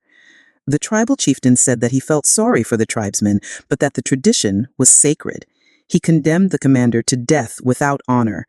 Rather than being killed by a blade or a bullet, he was hanged from a dead palm tree where his body twisted in the desert wind. The tribal chieftain called for the boy and presented him with 50 pieces of gold. He repeated his story about Joseph of Egypt and asked the boy to become the counselor of the oasis. When the sun had set and the first stars made their appearance, the boy started to walk to the south. He eventually sighted a single tent, and a group of Arabs passing by told the boy that it was a place inhabited by genies. But the boy sat down and waited. Not until the moon was high did the alchemist ride into view. He carried 2 dead hawks over his shoulder. "I am here," the boy said. "You shouldn't be here. Or is it your personal legend that brings you here? With the wars between the tribes, it's impossible to cross the desert, so I have come here." The alchemist dismounted from his horse and signaled that the boy should enter the tent with him. It was a tent like many at the oasis. The boy looked around for the ovens and other apparatus used in alchemy, but saw none. There were only some books in a pile, a small cooking stove, and the carpets, covered with mysterious designs. "Sit down. We'll have something to drink and eat these hawks," said the alchemist. The boy suspected that they were the same hawks he had seen on the day before, but he said nothing. The alchemist lighted the fire, and soon a delicious aroma filled the tent. It was better than the scent of the hookahs. "Why did you want to see me?" the boy asked. "Because of the omens," the alchemist answered. "The wind told me you would be coming and that you would need help." "It's not I the wind spoke about. It's the other foreigner, the Englishman. He's the one that's looking for you." "He has other things to do first, but he's on the right track. He has begun to try to understand the desert." "And what about me?" "When a person really desires something, all the universe conspires to help that person to realize his dream," said the alchemist, echoing the words of the old king. The boy understood. Another person was there to help him toward his personal legend. "So, you're going to instruct me?" "No. You already know all you need to know. I am only going to point you in the direction of your treasure." "But there's a tribal war," he reiterated. "I know what's happening in the desert." "I have already found my treasure. I have a camel, I have my money from the crystal shop, and I have 50 gold pieces. In my own country, I would be a rich man." "But none of that is from the pyramids," said the alchemist. "I also have Fatima. She is a treasure greater than anything else I have won." "She wasn't found at the pyramids either." They ate in silence. The alchemist opened a bottle and poured a red liquid into the boy's cup. It was the most delicious wine he had ever tasted. "Isn't wine prohibited here?" the boy asked. "It's not what enters men's mouths that's evil. It's what comes out of their mouths that is." The alchemist was a bit daunting, but as the boy drank the wine, he relaxed. After they finished eating, they sat outside the tent under a moon so brilliant that it made the stars pale. "Drink and enjoy yourself," said the alchemist, noticing that the boy was feeling happier. "Rest well tonight, as if you were a warrior preparing for combat. Remember that wherever your heart is, there you will find your treasure. You've got to find the treasure so that everything you have learned along the way can make sense. Tomorrow, sell your camel and buy a horse. Camels are traitorous. They walk thousands of paces and never seem to tire. Then suddenly, they kneel and die. But horses tire bit by bit. You always know how much you can ask of them and when it is that they are about to die." The following night, the boy appeared at the alchemist's tent with a horse. The alchemist was ready, and he mounted his own steed and placed the falcon on his left shoulder. He said to the boy, "Show me where there is life out in the desert. Only those who can see such signs of life are able to find treasure." They began to ride out over the sands with the moon lighting their way. "I don't know if I'll be able to find life in the desert," the boy thought. "I don't know the desert that well yet." He wanted to say so to the alchemist, but he was afraid of the man. They reached the rocky place where the boy had seen the hawks in the sky, but now there was only silence and wind. "I don't know how to find life in the desert. I know that there is life here, but I don't know where to look." "Life attracts life," the alchemist answered. And then the boy understood. He loosened the reins on his horse, who galloped forward over the rocks and sand. The alchemist followed as the boy's horse ran for almost half an hour. They could no longer see the palms of the oasis, only the gigantic moon above them and its silver reflections from the stones of the desert. Suddenly, for no apparent reason, the boy's horse began to slow. "There's life here," the boy said to the alchemist. "I don't know the language of the desert, but my horse knows the language of life." They dismounted, and the alchemist said nothing. Advancing slowly, they searched among the stones. The alchemist stopped abruptly and bent to the ground. There was a hole there among the stones. The alchemist put his hand into the hole and then his entire arm up to his shoulder. Something was moving there, and the alchemist's eyes, the boy could only see his eyes, squinted with his effort. His arm seemed to be battling with whatever was in the hole. Then, with a motion that startled the boy, he withdrew his arm and leapt to his feet. In his hand, he grasped a snake by the tail. The boy leapt as well, but away from the alchemist. The snake fought frantically, making hissing sounds that shattered the silence of the desert. It was a cobra, whose venom could kill a person in minutes. "Watch out for his venom," the boy said. But even though the alchemist had put his hand in the hole and surely had already been bitten, his expression was calm. "The alchemist is 200 years old," the Englishman had told him. "He must know how to deal with the snakes of the desert." The boy watched as his companion went to his horse and withdrew a scimitar.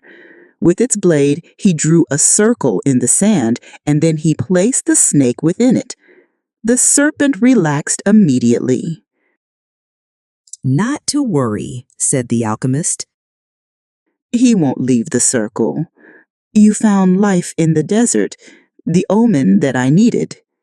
"Why was that so important?" "Because the pyramids are surrounded by the desert." The boy didn't want to talk about the pyramids. His heart was heavy and he had been melancholy since the previous night. To continue his search for the treasure meant that he had to abandon Fatima. "I am going to guide you across the desert." "I want to stay at the Oasis.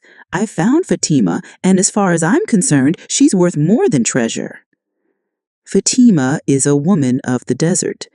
She knows that men have to go away in order to return, and she already has her treasure. It's you. Now she expects that you will find what it is you are looking for." "Well, what if I decide to stay?" "Let me tell you what will happen. You'll be the counselor of the Oasis. You have enough gold to buy many sheep and many camels. You'll marry Fatima, and you'll both be happy for a year. You'll learn to love the desert, and you'll get to know every one of the 50,000 palms. You'll watch them as they grow, demonstrating how the world is always changing. And you'll get better and better at understanding omens, because the desert is the best teacher there is. Sometime during the second year, you'll remember about the treasure. The omens will begin insistently to speak of it, and you'll try to ignore them. You'll use your knowledge for the welfare of the oasis and its inhabitants. The tribal chieftains will appreciate what you do, and your camels will bring you wealth and power. During the third year, the omens will continue to speak of your treasure and your personal legend. You'll walk around night after night at the oasis, and Fatima will be unhappy because she'll feel it was she who interrupted your quest. But you will love her, and she will return your love. You'll remember that she never asked you to stay, because a woman of the desert knows that she must await her man, so you won't blame her.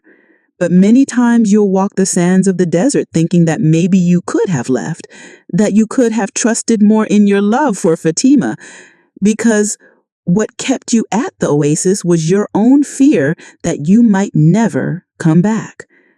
At that point, the omens will tell you that your treasure is buried forever. Then, sometime during the fourth year, the omens will abandon you because you've stopped listening to them. The tribal chieftains will see that, and you'll be dismissed from your position as counselor. But by then, you'll be a rich merchant with many camels and a great deal of merchandise. You'll spend the rest of your days knowing that you didn't pursue your personal legend and that now it's too late.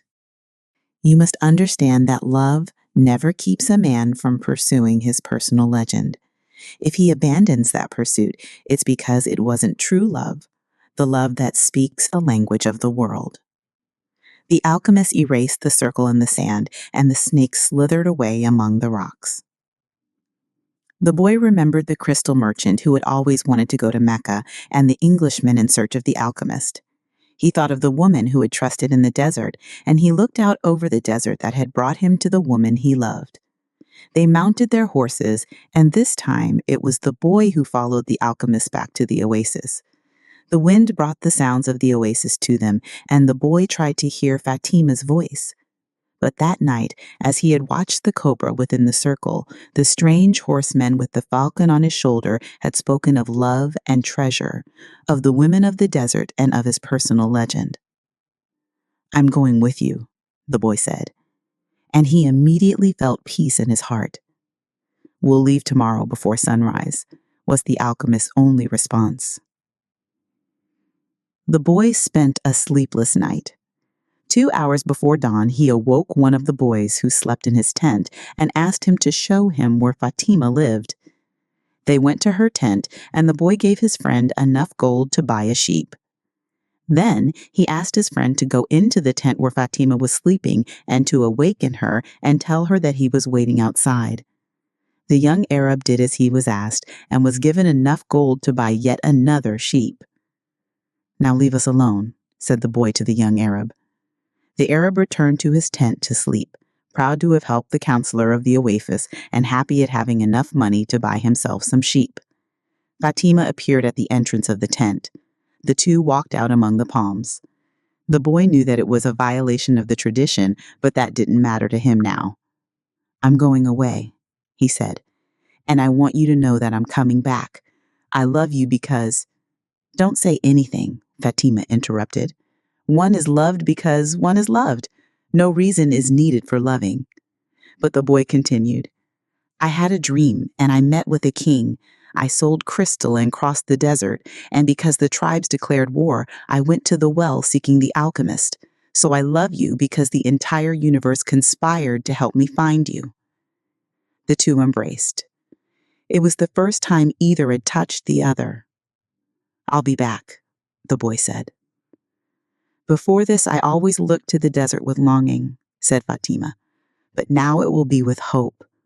My father went away one day, but he returned to my mother, and he has always come back since then." They said nothing else. They walked a bit farther among the palms, and then the boy left her at the entrance of her tent. "I'll return, just as your father came back to your mother." He saw that Fatima's eyes were filled with tears. "You're crying?" "I'm a woman of the desert," she said, averting her face. "But above all, I'm a woman." Fatima went back to her tent, and when daylight came, she went out to do the chores she had done for years. But everything had changed. The boy was no longer at the oasis, and the oasis would never again have the same meaning it had had only yesterday. It would no longer be a place with 50,000 palm trees and 300 wells where the pilgrims arrived relieved at the end of their long journeys. From that day on, the oasis would be an empty place for her. From that day on, it was the desert that would be important. She would look to it every day and would try to guess which star the boy was following in search of his treasure. She would have to send her kisses on the wind, hoping that the wind would touch the boy's face and would tell him that she was alive, that she was waiting for him, a woman awaiting a courageous man in search of his treasure. From that day on, the desert would represent only one thing to her: the hope for his return. "Don't think about what you've left behind," the alchemist said to the boy as they began to ride across the sands of the desert. "Everything is written in the soul of the world, and there it will stay forever." "Men dream more about coming home than about leaving," the boy said. He was already reaccustomed to the desert's silence. "If what one finds is made of pure matter, it will never spoil, and one can always come back. If what you had found was only a moment of light, like the explosion of a star, you would find nothing on your return." The man was speaking the language of alchemy, but the boy knew that he was referring to Fatima. It was difficult not to think about what he had left behind. The desert, with its endless monotony, put him to dreaming. The boy could still see the palm trees, the wells, and the face of the woman he loved. He could see the Englishman at his experiments and the camel driver who was a teacher without realizing it. Maybe the alchemist has never been in love, the boy thought. The alchemist rode in front with the falcon on his shoulder. The bird knew the language of the desert well, and whenever they stopped, he flew off in search of game. On the first day, he returned with a rabbit, and on the second, with 2 birds. At night, they spread their sleeping gear and kept their fires hidden. The desert nights were cold and were becoming darker and darker as the phases of the moon passed. They went on for a week, speaking only of the precautions they needed to follow in order to avoid the battles between the tribes. The war continued, and at times the wind carried the sweet, sickly smell of blood. Battles had been fought nearby, and the wind reminded the boy that there was the language of omens, always ready to show him what his eyes had failed to observe. On the 7th day, the alchemist decided to make camp earlier than usual. The falcon flew off to find game, and the alchemist offered his water container to the boy. "You are almost at the end of your journey," said the alchemist. "I congratulate you for having pursued your personal legend." "And you've told me nothing along the way," said the boy. "I thought you were going to teach me some of the things you know. A while ago, I rode through the desert with a man who had books on alchemy, but I wasn't able to learn anything from them." "There is only one way to learn," the alchemist answered. "It's through action. Everything you need to know, you have learned through your journey. You need to learn only one thing more." The boy wanted to know what that was, but the alchemist was searching the horizon, looking for the falcon. "Why are you called the alchemist?" "Because that's what I am." "And what went wrong when other alchemists tried to make gold and were unable to do so?" "They were looking only for gold," his companion answered. "They were seeking the treasure of their personal legend without actually wanting to live out the personal legend." "What is it that I still need to know?" the boy asked. But the alchemist continued to look to the horizon, and finally the falcon returned with their meal. They dug a hole and lit their fire in it so that the light of the flames would not be seen. "I'm an alchemist simply because I am an alchemist. I learned the science from my grandfather, who learned from his father, and so on, back to the creation of the world. In those times, the master work could be written simply on an emerald. But men began to reject simple things and to write tracts, interpretations, and philosophical studies. They also began to feel that they knew a better way than others had. Yet the emerald tablet is still alive today." "What was written on the emerald tablet?" the boy wanted to know. The alchemist began to draw in the sand and completed his drawing in less than 5 minutes. As he drew, the boy thought of the old king and the plaza where they had met that day. It seemed as if it had taken place years and years ago. "This is what was written on the emerald tablet," said the alchemist when he had finished. The boy tried to read what was written in the sand. "It's a code," said the boy, a bit disappointed. "It looks like what I saw in the Englishman's books." "No," the alchemist answered. "It's like the flight of those 2 hawks. It can't be understood by reason alone. The emerald tablet is a direct passage to the soul of the world." The wise men understood that this natural world is only an image and a copy of paradise.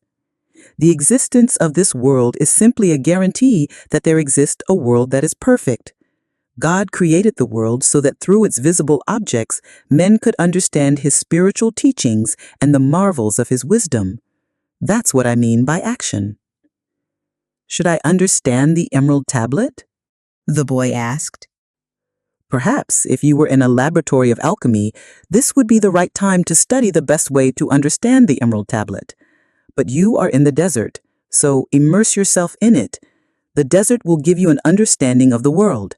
In fact, anything on the face of the earth will do that. You don't even have to understand a desert. All you have to do is contemplate a simple grain of sand, and you will see in it all the marvels of creation." "How do I immerse myself in the desert?" "Listen to your heart. It knows all things because it came from the soul of the world, and it will one day return there. They crossed the desert for another 2 days in silence. The alchemist had become much more cautious because they were approaching the area where the most violent battles were being waged. As they moved along, the boy tried to listen to his heart. It was not easy to do. In earlier times, his heart had always been ready to tell its story, but lately that wasn't true. There had been times when his heart spent hours telling of its sadness, and at other times it became so emotional over the desert sunrise that the boy had to hide his tears.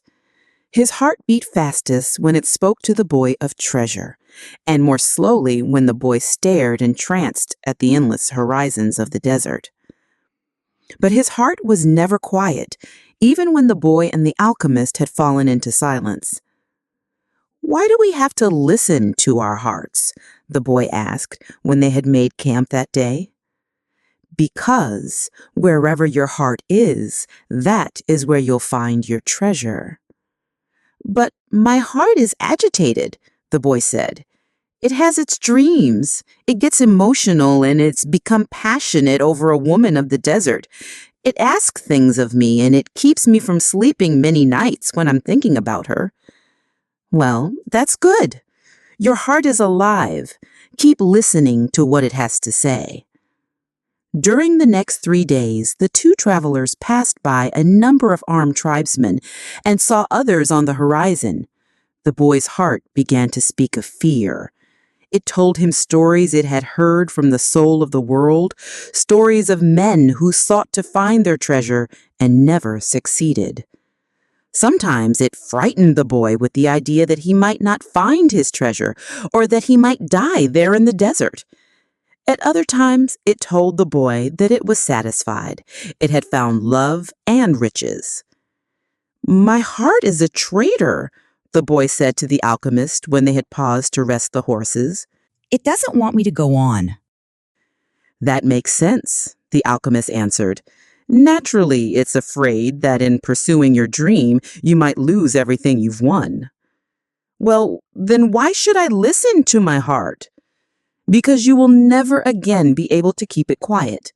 Even if you pretend not to have heard what it tells you, it will always be there inside you, repeating to you what you're thinking about life and about the world." "You mean I should listen, even if it's treasonous?" "Treason is a blow that comes unexpectedly. If you know your heart well, it will never be able to do that to you, because you'll know its dreams and wishes and will know how to deal with them. You will never be able to escape from your heart, so it's better to listen to what it has to say. That way, you'll never have to fear an unanticipated blow." The boy continued to listen to his heart. As they crossed the desert, he came to understand its dodges and tricks and to accept it as it was. He lost his fear and forgot about his need to go back to the oasis because one afternoon, his heart told him that it was happy. "Even though I complain sometimes, it's because I'm the heart of a person, and people's hearts are that way. People are afraid to pursue their most important dreams because they feel that they don't deserve them or that they'll be unable to achieve them. We, their hearts, become fearful just thinking of loved ones who go away forever, or of moments that could have been good but weren't, or of treasures that might have been found but were forever hidden in the sands. Because when these things happen, we suffer terribly."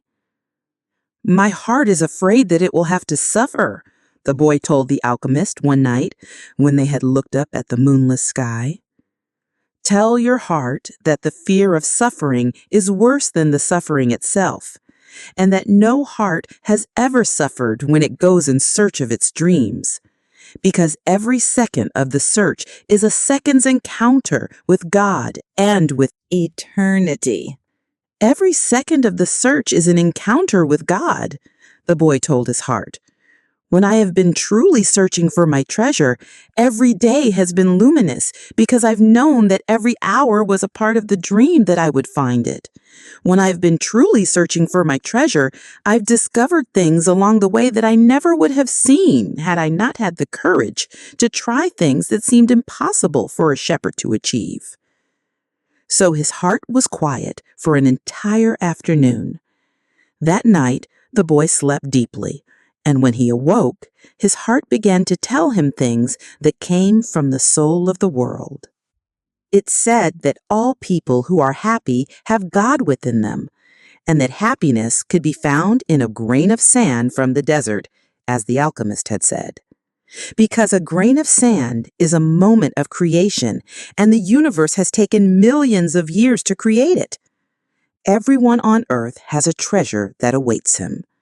We, people's hearts, seldom say much about those treasures because people no longer want to go in search of them.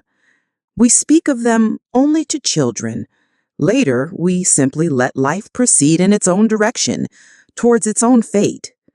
But unfortunately, very few follow the path laid out for them, the path to their personal legends, and to happiness.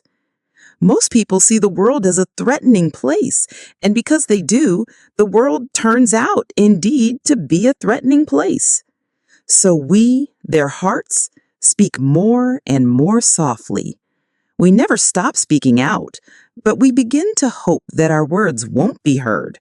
We don't want people to suffer because they don't follow their hearts. Why don't people's hearts tell them to continue to follow their dreams? The boy asked the alchemist. Because that's what makes a heart suffer most, and hearts don't like to suffer. From then on, the boy understood his heart. He asked it, please, never to stop speaking to him. He asked that when he wandered far from his dreams, his heart press him and sound the alarm. The boy swore that every time he heard the alarm, he would heed its message. That night, he told all of this to the alchemist, and the alchemist understood that the boy's heart had returned to the soul of the world. So what should I do now? The boy asked. Continue in the direction of the pyramids, and continue to pay heed to the omens. Your heart is still capable of showing you where the treasure is. Is that the one thing I still needed to know? No, the alchemist answered. What you still need to know is this. Before a dream is realized, the soul of the world tests everything that was learned along the way. It does this not because it is evil, but so that we can, in addition to realizing our dreams, master the lessons we've learned as we've moved toward that dream. That's the point at which most people give up.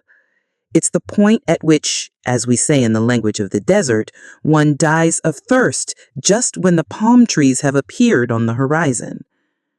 Every search begins with beginner's luck, and every search ends with the victor being severely tested. The boy remembered an old proverb from his country. It said that the darkest hour of the night came just before the dawn. On the following day, the first clear sign of danger appeared. 3 armed tribesmen approached and asked what the boy and the alchemist were doing there. I'm hunting with my falcon, the alchemist answered. We're going to have to search you to see whether you're armed, one of the tribesmen said. The alchemist dismounted slowly, and the boy did the same. Why are you carrying money? Asked the tribesman when he had searched the boy's bag. I need it to get to the pyramids, he said. The tribesman who was searching the alchemist's belongings found a small crystal flask filled with a liquid and a yellow glass egg that was slightly larger than a chicken's egg. What are these things? He asked. That's the philosopher's stone and the elixir of life. It's the masterwork of the alchemists. Whoever swallows that elixir will never be sick again, and a fragment from that stone turns any metal into gold. The Arabs laughed at him, and the alchemist laughed along. They thought his answer was amusing, and they allowed the boy and the alchemist to proceed with all of their belongings. Are you crazy? the boy asked the alchemist when they had moved on. "What did you do that for?" "To show you one of life's simple lessons," the alchemist answered. "When you possess great treasures within you and try to tell others of them, seldom are you believed." They continued across the desert. With every day that passed, the boy's heart became more and more silent. It no longer wanted to know about things of the past or future. It was content simply to contemplate the desert and to drink with the boy from the soul of the world. The boy and his heart had become friends, and neither was capable now of betraying the other. When his heart spoke to him, it was to provide a stimulus to the boy and to give him strength, because the days of silence there in the desert were wearisome. His heart told the boy what his strongest qualities were: his courage in having given up his sheep and in trying to live out his personal legend, and his enthusiasm during the time he had worked at the crystal shop. And his heart told him something else that the boy had never noticed. It told the boy of dangers that had threatened him, but that he had never perceived. His heart said that one time it had hidden the rifle the boy had taken from his father because of the possibility that the boy might wound himself. And it reminded the boy of the day when he had been ill and vomiting out in the fields, after which he had fallen into a deep sleep. There had been 2 thieves farther ahead who were planning to steal the boy's sheep and murder him. But since the boy hadn't passed by, they had decided to move on, thinking that he had changed his route. "Does a man's heart always help him?" the boy asked the alchemist. "Mostly just the hearts of those who are trying to realize their personal legend. But they do help children, drunkards, and the elderly too." "Does that mean that I'll never run into danger?" "It means only that the heart does what it can," the alchemist said. One afternoon, they passed by the encampment of one of the tribes. At each corner of the camp were Arabs garbed in beautiful white robes with arms at the ready. The men were smoking their hookahs and trading stories from the battlefield. No one paid any attention to the 2 travelers.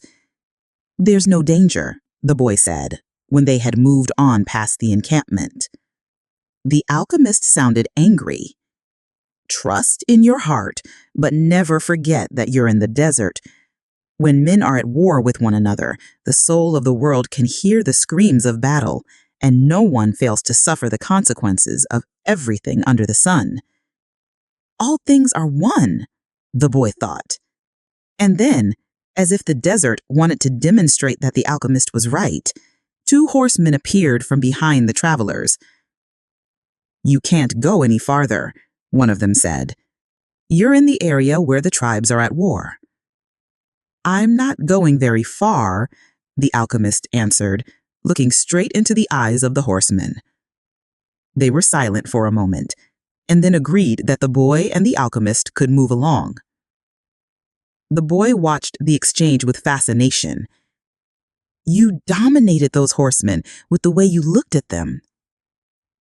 "Your eyes show the strength of your soul," answered the alchemist. That's true, the boy thought. He had noticed that in the midst of the multitude of armed men back at the encampment, there had been one who stared fixedly at them. He was so far away that his face wasn't even visible, but the boy was certain that he had been looking at them. Finally, when they had crossed the mountain range that extended along the entire horizon, the alchemist said that they were only 2 days from the pyramids. "If we're going to go our separate ways soon, then teach me about alchemy." "You already know about alchemy.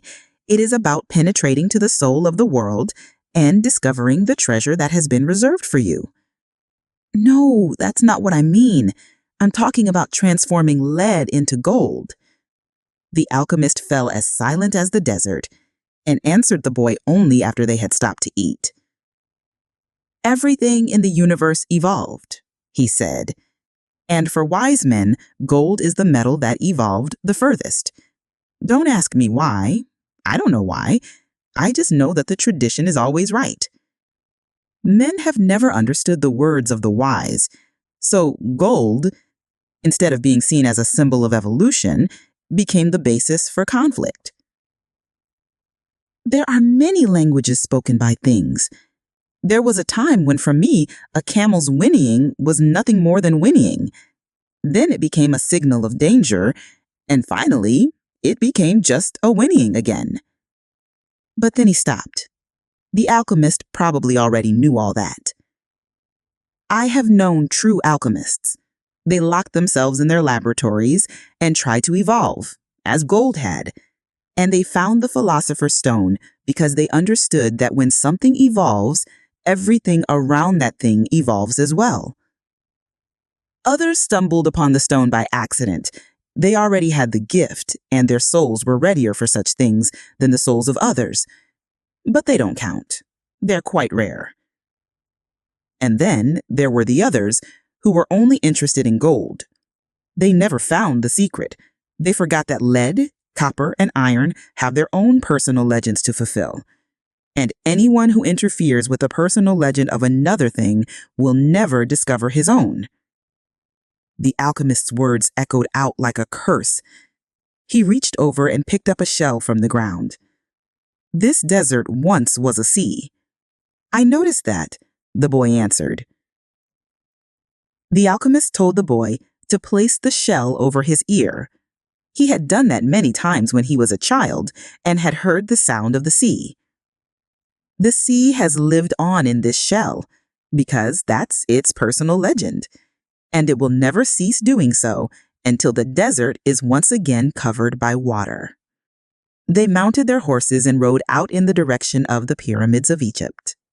The sun was setting when the boy's heart sounded a danger signal. They were surrounded by gigantic dunes, and the boy looked at the alchemist to see whether he had sensed anything. But he appeared to be unaware of any danger. 5 minutes later, the boy saw 2 horsemen waiting ahead of them. Before he could say anything to the alchemist, the 2 horsemen became 10, and then 100, and then they were everywhere in the dunes. They were tribesmen dressed in blue, with black rings surrounding their turbans. Their faces were hidden behind blue veils, with only their eyes showing. Even from a distance, their eyes conveyed the strength of their souls, and their eyes spoke of death. The 2 were taken to a nearby military camp. A soldier shoved the boy and the alchemist into a tent where the chief was holding a meeting with his staff. "These are the spies," said one of the men. "We're just travelers," the alchemist answered. "You were seen at the enemy camp 3 days ago, and you were talking with one of the troops there." "I'm just a man who wanders the desert and knows the stars," said the alchemist. "I have no information about troops or about the movement of the tribes. I was simply acting as a guide for my friend here."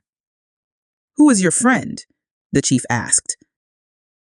"An alchemist," said the alchemist. "He understands the forces of nature, and he wants to show you his extraordinary powers." The boy listened quietly and fearfully. "What is a foreigner doing here?" asked another of the men. "He has brought money to give to your tribe," said the alchemist, before the boy could say a word. And seizing the boy's bag, the alchemist gave the gold coins to the chief. The Arab accepted them without a word. There was enough there to buy a lot of weapons.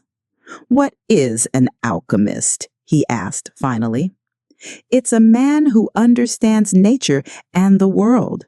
If he wanted to, he could destroy this camp just with the force of the wind." The men laughed. They were used to the ravages of war and knew that the wind could not deliver them a fatal blow. Yet each felt his heart beat a bit faster.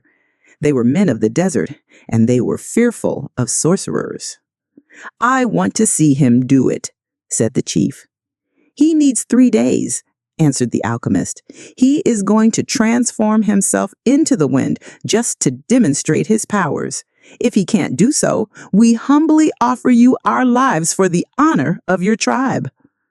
"You can't offer me something that is already mine," the chief said arrogantly. But he granted the travelers 3 days. The boy was shaking with fear, but the alchemist helped him out of the tent. "Don't let them see that you're afraid," the alchemist said. "They are brave men, and they despise cowards." But the boy couldn't even speak. He was able to do so only after they had walked through the center of the camp. There was no need to imprison them. The Arabs simply confiscated their horses. So once again, the world had demonstrated its many languages. The desert only moments ago had been endless and free, and now it was an impenetrable wall. "I gave them everything I had," the boy said. "Everything I've saved in my entire life." "Well, what good would it be to you if you had to die?" the alchemist answered. "Your money saved us for 3 days. It's not often that money saves a person's life." But the boy was too frightened to listen to words of wisdom. He had no idea how he was going to transform himself into the wind. He wasn't an alchemist. The alchemist asked one of the soldiers for some tea and poured some on the boy's wrists. A wave of relief washed over him, and the alchemist muttered some words that the boy didn't understand. "Don't give in to your fears," the alchemist said in a strangely gentle voice. "If you do, you won't be able to talk to your heart." "But I have no idea how to turn myself into the wind." If a person is living out his personal legend, he knows everything he needs to know. There is only one thing that makes a dream impossible to achieve: the fear of failure. I'm not afraid of failing. It's just that I don't know how to turn myself into the wind. "Well, you'll have to learn. Your life depends on it." "But what if I can't?"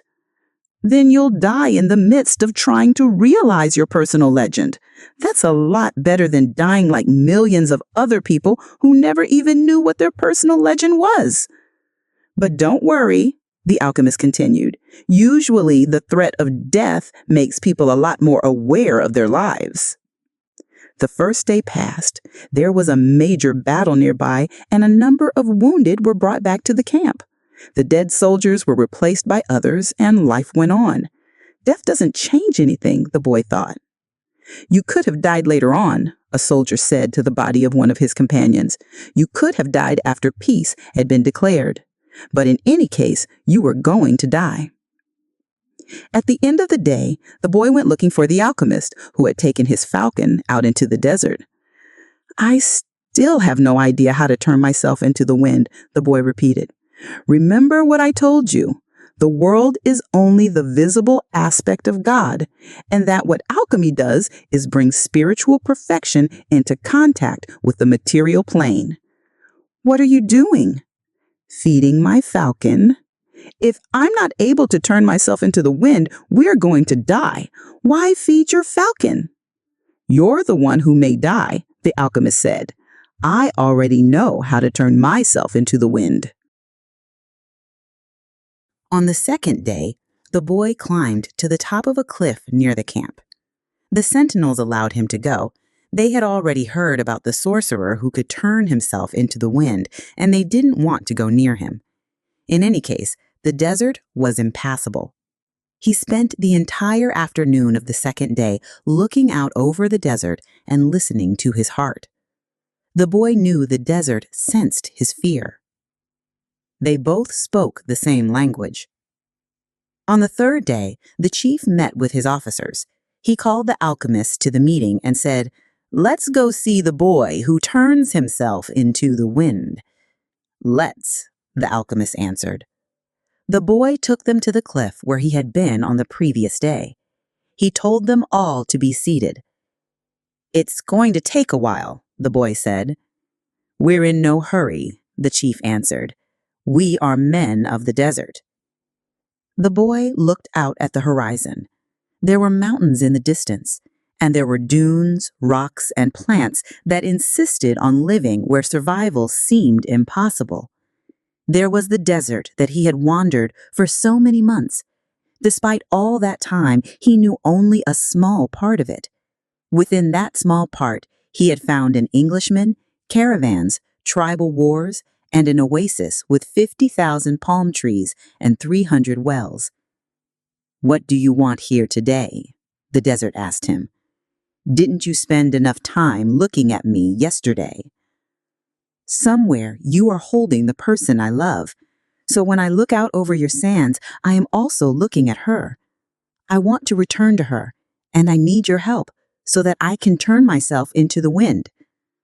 "What is love?" the desert asked. "It's the falcon's flight over your sands, because for him you are a green field from which he always returns with game. He knows your rocks, your dunes, and your mountains, and you are generous to him." "The falcon's beak carries bits of me, myself. For years, I care for its game, feeding it with the little water that I have, and then I show him where the game is. And one day, as I enjoy the fact that its game thrives on my surface, the falcon dives out of the sky and takes away what I've created." "But that's why you created the game in the first place," the boy answered.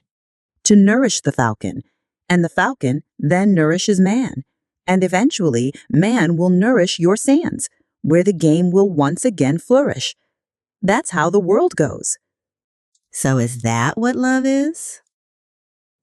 Yes, that's what love is. It's what makes the game become the falcon become man, and man in his turn, the desert. It's what turns lead into gold and makes the gold return to the earth. I don't understand what you're talking about. But you can at least understand that somewhere in your sands there is a woman waiting for me, and that's why I have to turn myself into the wind. The desert didn't answer him for a few moments. Then it told him, "I'll give you my sands to help the wind to blow, but alone I can't do anything. You have to ask for help from the wind." A breeze began to blow. The tribesmen watched the boy from a distance, talking amongst themselves in a language that the boy couldn't understand. The alchemist smiled. The wind approached the boy and touched his face. It knew of the boy's talk with the desert because the winds know everything. They blow across the world without a birthplace and with no place to die. "Help me," the boy said. "One day you carried the voice of my loved one to me." "Who taught you to speak the language of the desert and the wind?" the wind said. "My heart," the boy answered. The wind has many names. In that part of the world, it was called the Sirocco because it brought moisture from the oceans to the east. In the distant land the boy came from, they called it the Levantar because they believed that it brought with it the sands of the desert and the screams of the Moorish wars. Perhaps in the places beyond the pastures where his sheep lived, men thought the wind came from Andalusia.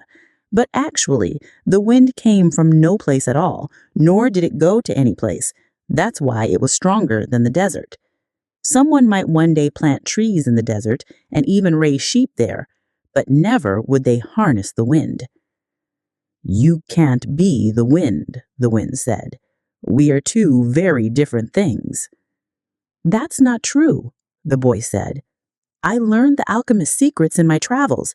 I have inside me the winds, the deserts, the oceans, the stars, and everything created in the universe. We were all made by the same hand, and we have the same soul. I want to be like you, able to reach every corner of the world, cross the seas, blow away the sands that cover my treasure, and carry the voice of the woman I love. I heard what you were talking about the other day with the alchemist.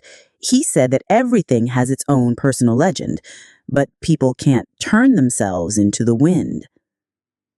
Just teach me to be the wind for a few moments, so you and I can talk about the limitless possibilities of people in the winds."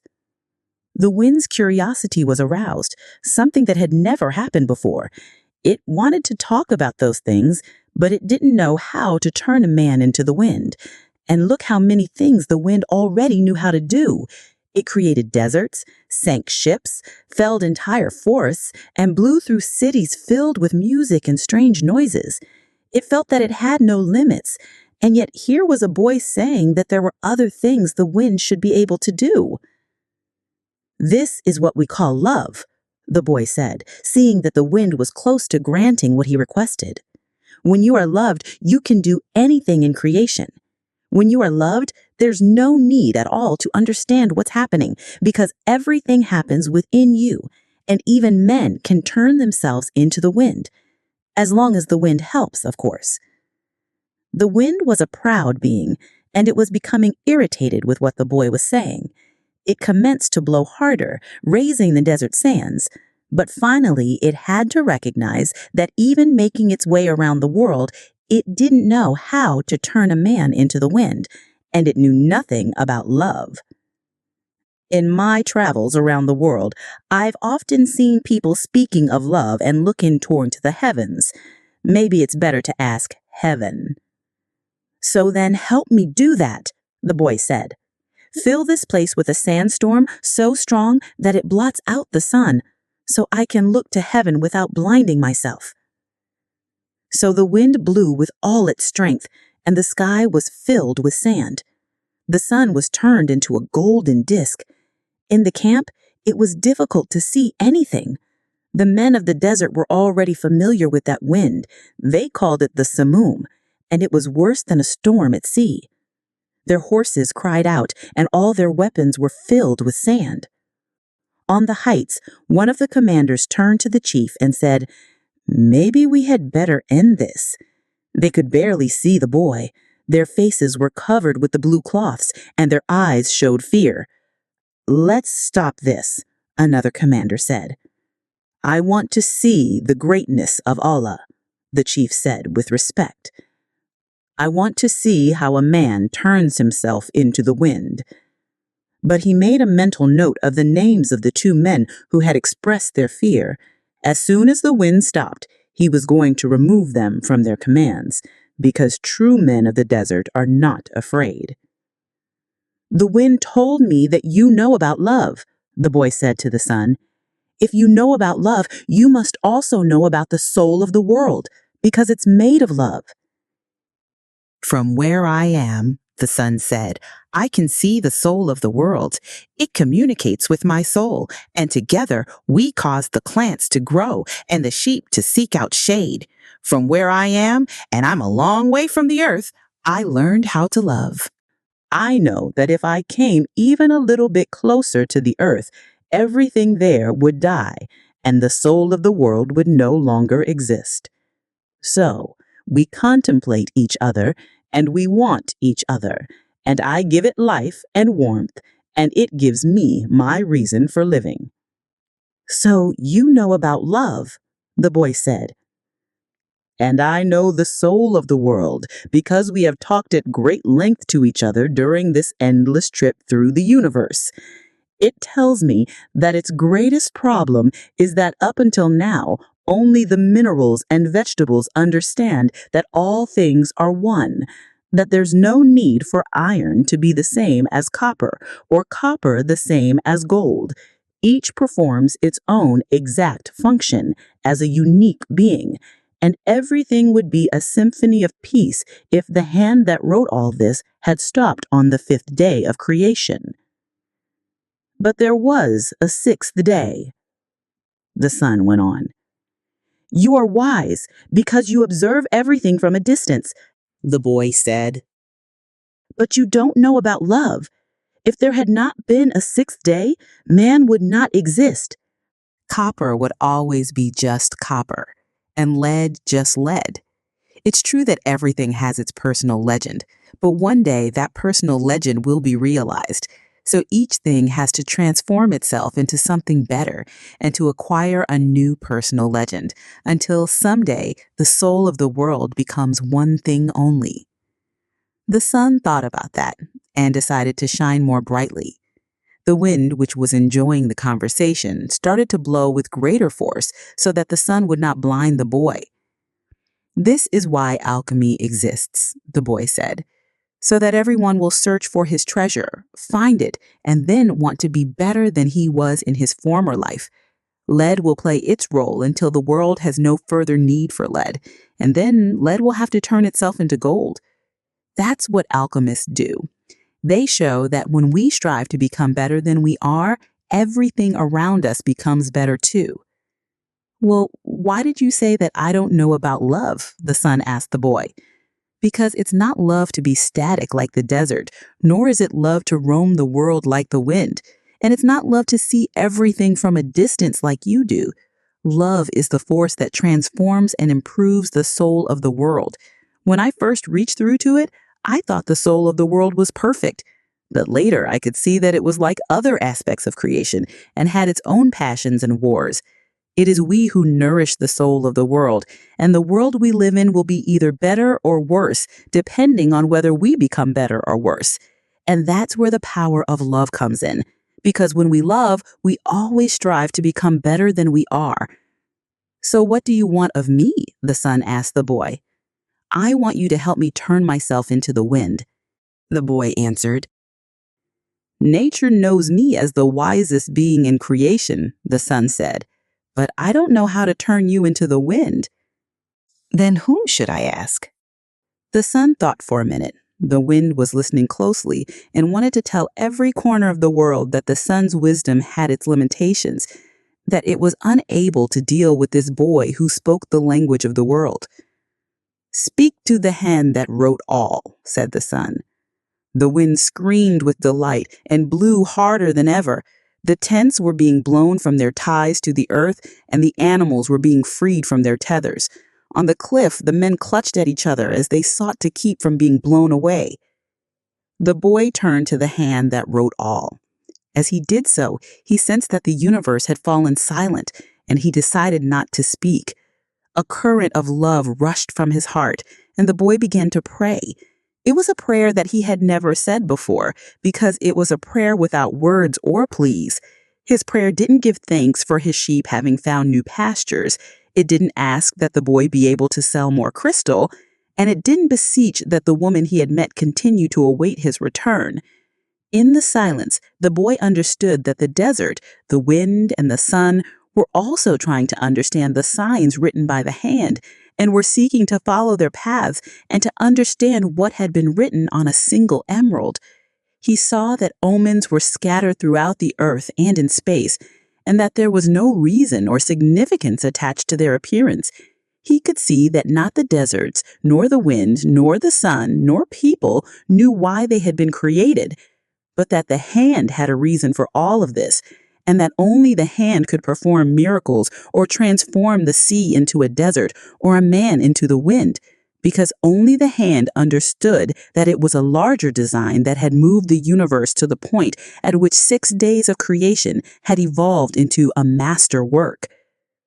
The boy reached through to the soul of the world and saw that it was a part of the soul of God, and he saw that the soul of God was his own soul, and that he, a boy, could perform miracles. The simoom blew that day as it had never blown before.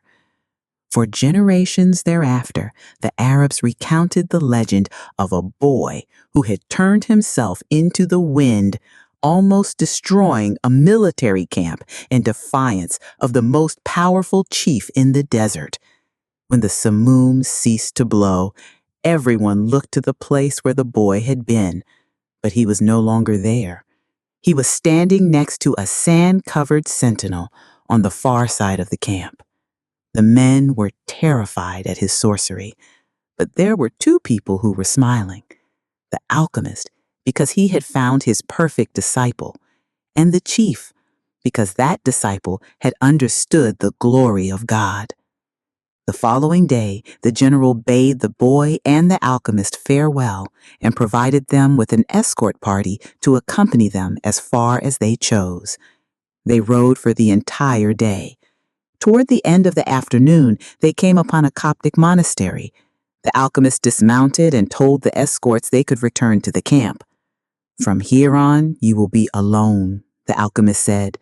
"You are only 3 hours from the pyramids." "Thank you," said the boy. "You taught me the language of the world. I only invoked what you already knew." The alchemist knocked on the gate of the monastery. A monk dressed in black came to the gates. They spoke for a few minutes in the Coptic tongue, and the alchemist bade the boy enter. I asked him to let me use the kitchen for a while, the alchemist smiled. They went to the kitchen at the back of the monastery. The alchemist lit the fire, and the monk brought him some lead, which the alchemist placed in an iron pan. When the lead had become liquid, the alchemist took from his pouch the strange yellow egg. He scraped from it a sliver as thin as a hair, wrapped it in wax, and added it to the pan in which the lead had melted. The mixture took on a reddish color, almost the color of blood. The alchemist removed the pan from the fire and set it aside to cool. As he did so, he talked with the monk about the tribal wars. "I think they're going to last for a long time," he said to the monk. The monk was irritated. The caravans had been stopped at Giza for some time waiting for the wars to end. "But God's will be done," the monk said. "Exactly," answered the alchemist. When the pan had cooled, the monk and the boy looked at it, dazzled. The lead had dried into the shape of the pan, but it was no longer lead. It was gold. "Will I learn to do that someday?" the boy asked. "This was my personal legend, not yours," the alchemist answered, "but I wanted to show you that it was possible." They returned to the gates of the monastery. There, the alchemist separated the disc into 4 parts. He said, "This is for you," holding one of the parts out to the monk. "It's for your generosity to the pilgrims." "But this payment goes well beyond my generosity." "Don't say that again. Life might be listening and give you less the next time." The alchemist turned to the boy. "This is for you, to make up for what you gave to the general." The boy was about to say that it was much more than he had given the general, but he kept quiet because he had heard what the alchemist said to the monk. "And this is for me," said the alchemist, keeping one of the parts, "because I have to return to the desert where there are tribal wars." He took the 4th part and handed it to the monk.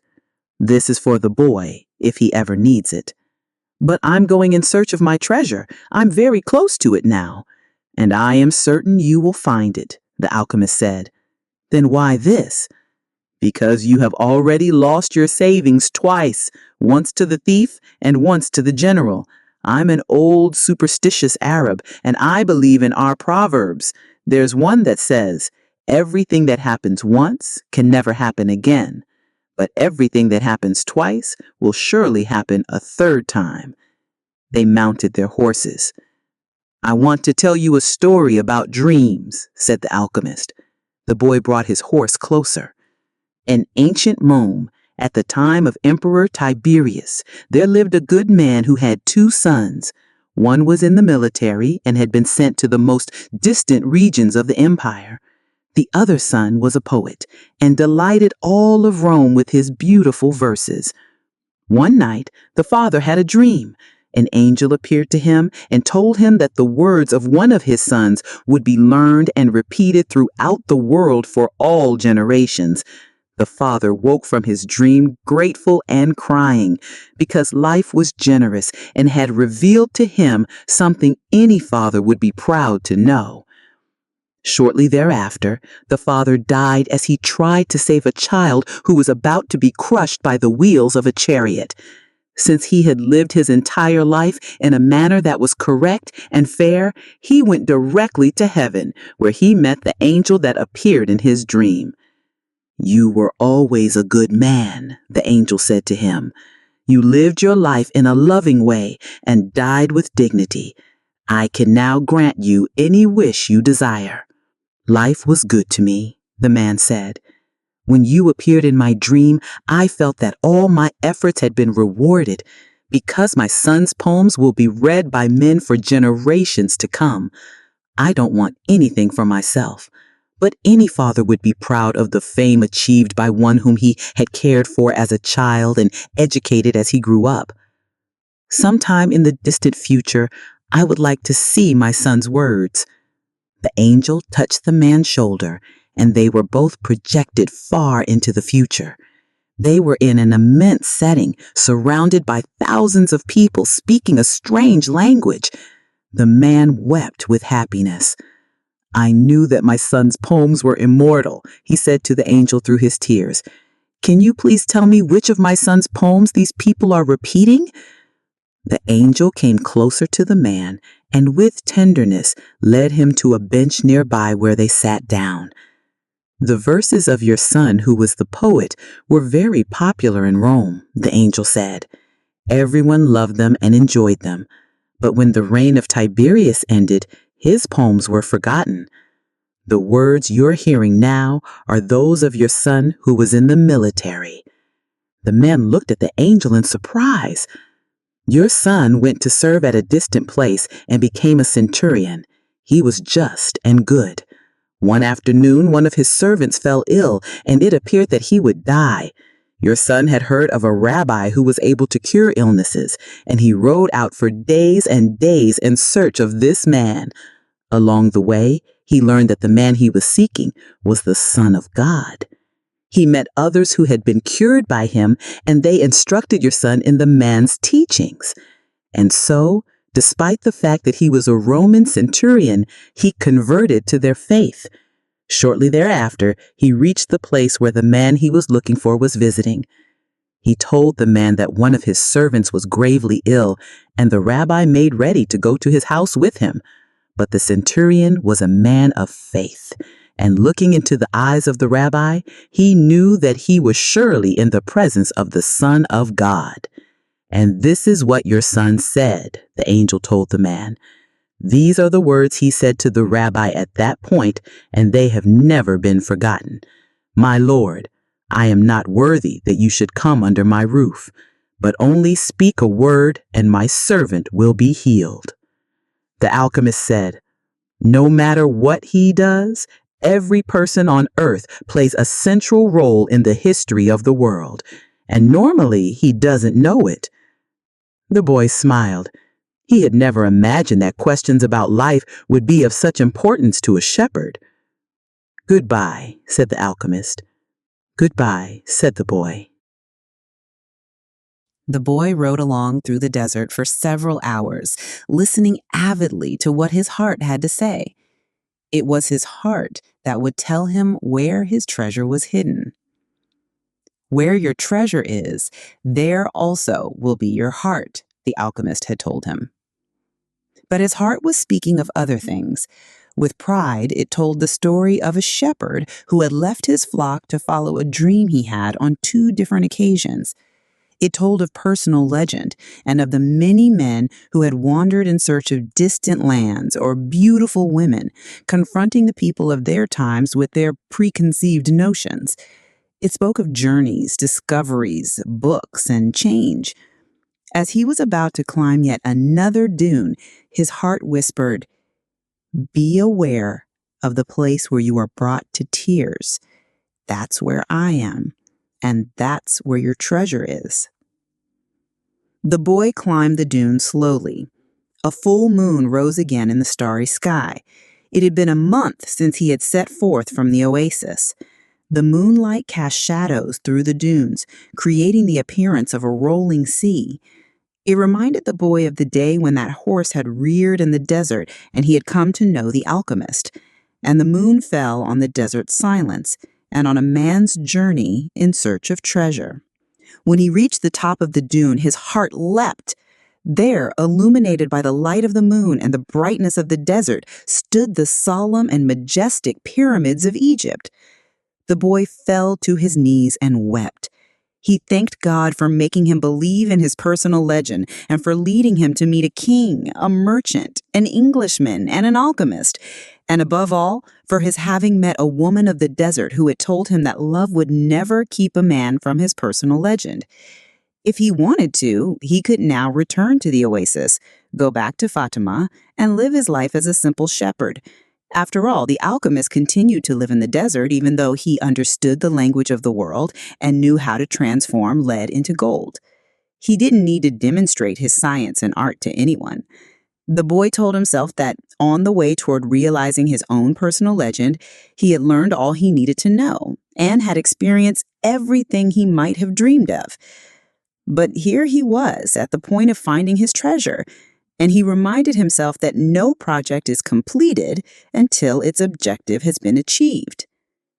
The boy looked at the sands around him and saw that where his tears had fallen, a scarab beetle was scuttling through the sand. During his time in the desert, he had learned that in Egypt, the scarab beetles are a symbol of God. Another omen. The boy began to dig into the dune. As he did so, he thought of what the crystal merchant had once said, that anyone could build a pyramid in his backyard. The boy could see now that he couldn't do so if he placed stone upon stone for the rest of his life. Throughout the night, the boy dug at the place he had chosen, but found nothing. He felt weighted down by the centuries of time since the pyramids had been built, but he didn't stop. He struggled to continue digging as he fought the wind, which often blew the sand back into the excavation. His hands were abraded and exhausted, but he listened to his heart. It had told him to dig where his tears fell.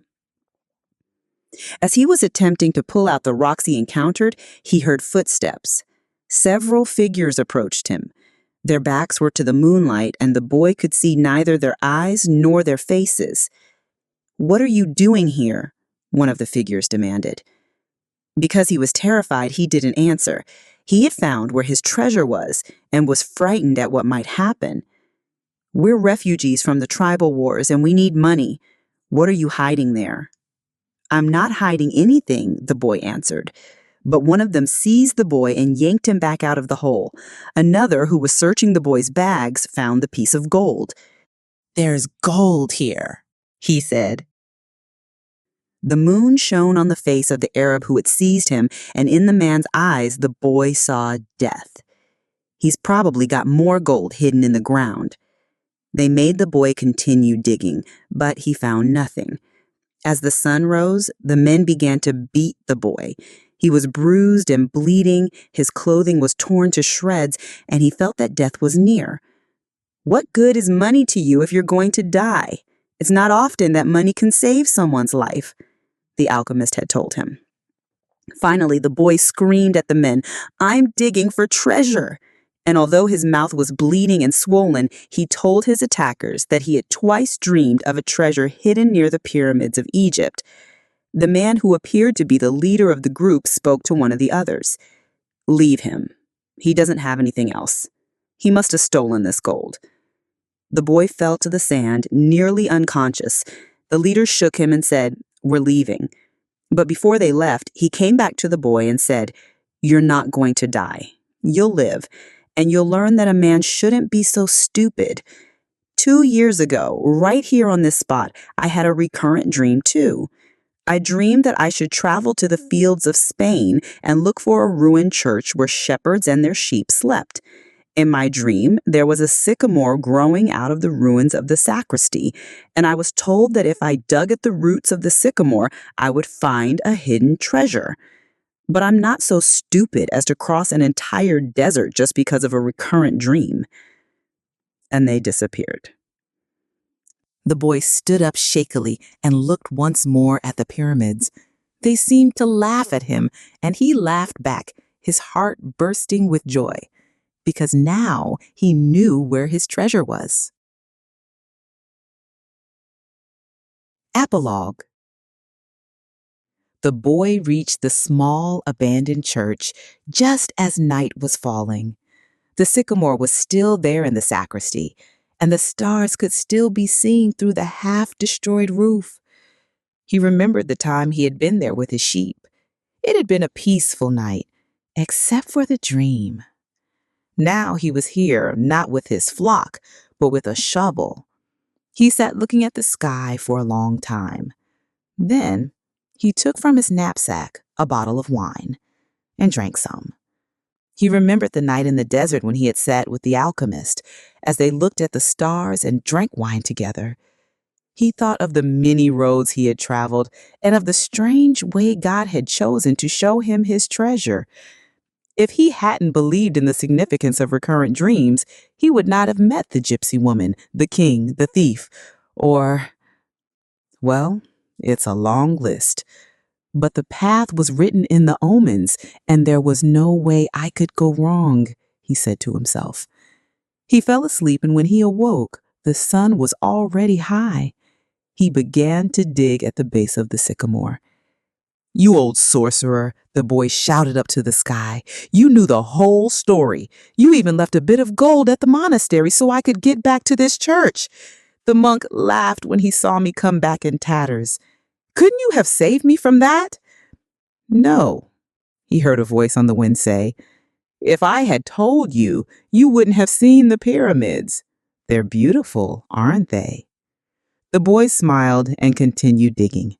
Half an hour later, his shovel hit something solid. An hour later, he had before him a chest of Spanish gold coins. There were also precious stones, gold masks adorned with red and white feathers, and stone statues embedded with jewels, the spoils of a conquest that the country had long ago forgotten and that some conquistador had failed to tell his children about.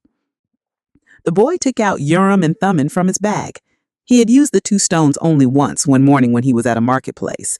His life and his path had always provided him with enough omens. He placed Urim and Thummim in the chest. They were also a part of his new treasure because they were a reminder of the old king, whom he would never see again. It's true, life really is generous to those who pursue their personal legend, the boy thought. Then he remembered that he had to get to Tarifa so he could give 1/10 of his treasure to the gypsy woman, as he had promised. Those gypsies are really smart, he thought. Maybe it was because they moved around so much. The wind began to blow again. It was the Levanter, the wind that came from Africa. It didn't bring with it the smell of the desert or the threat of Moorish invasion.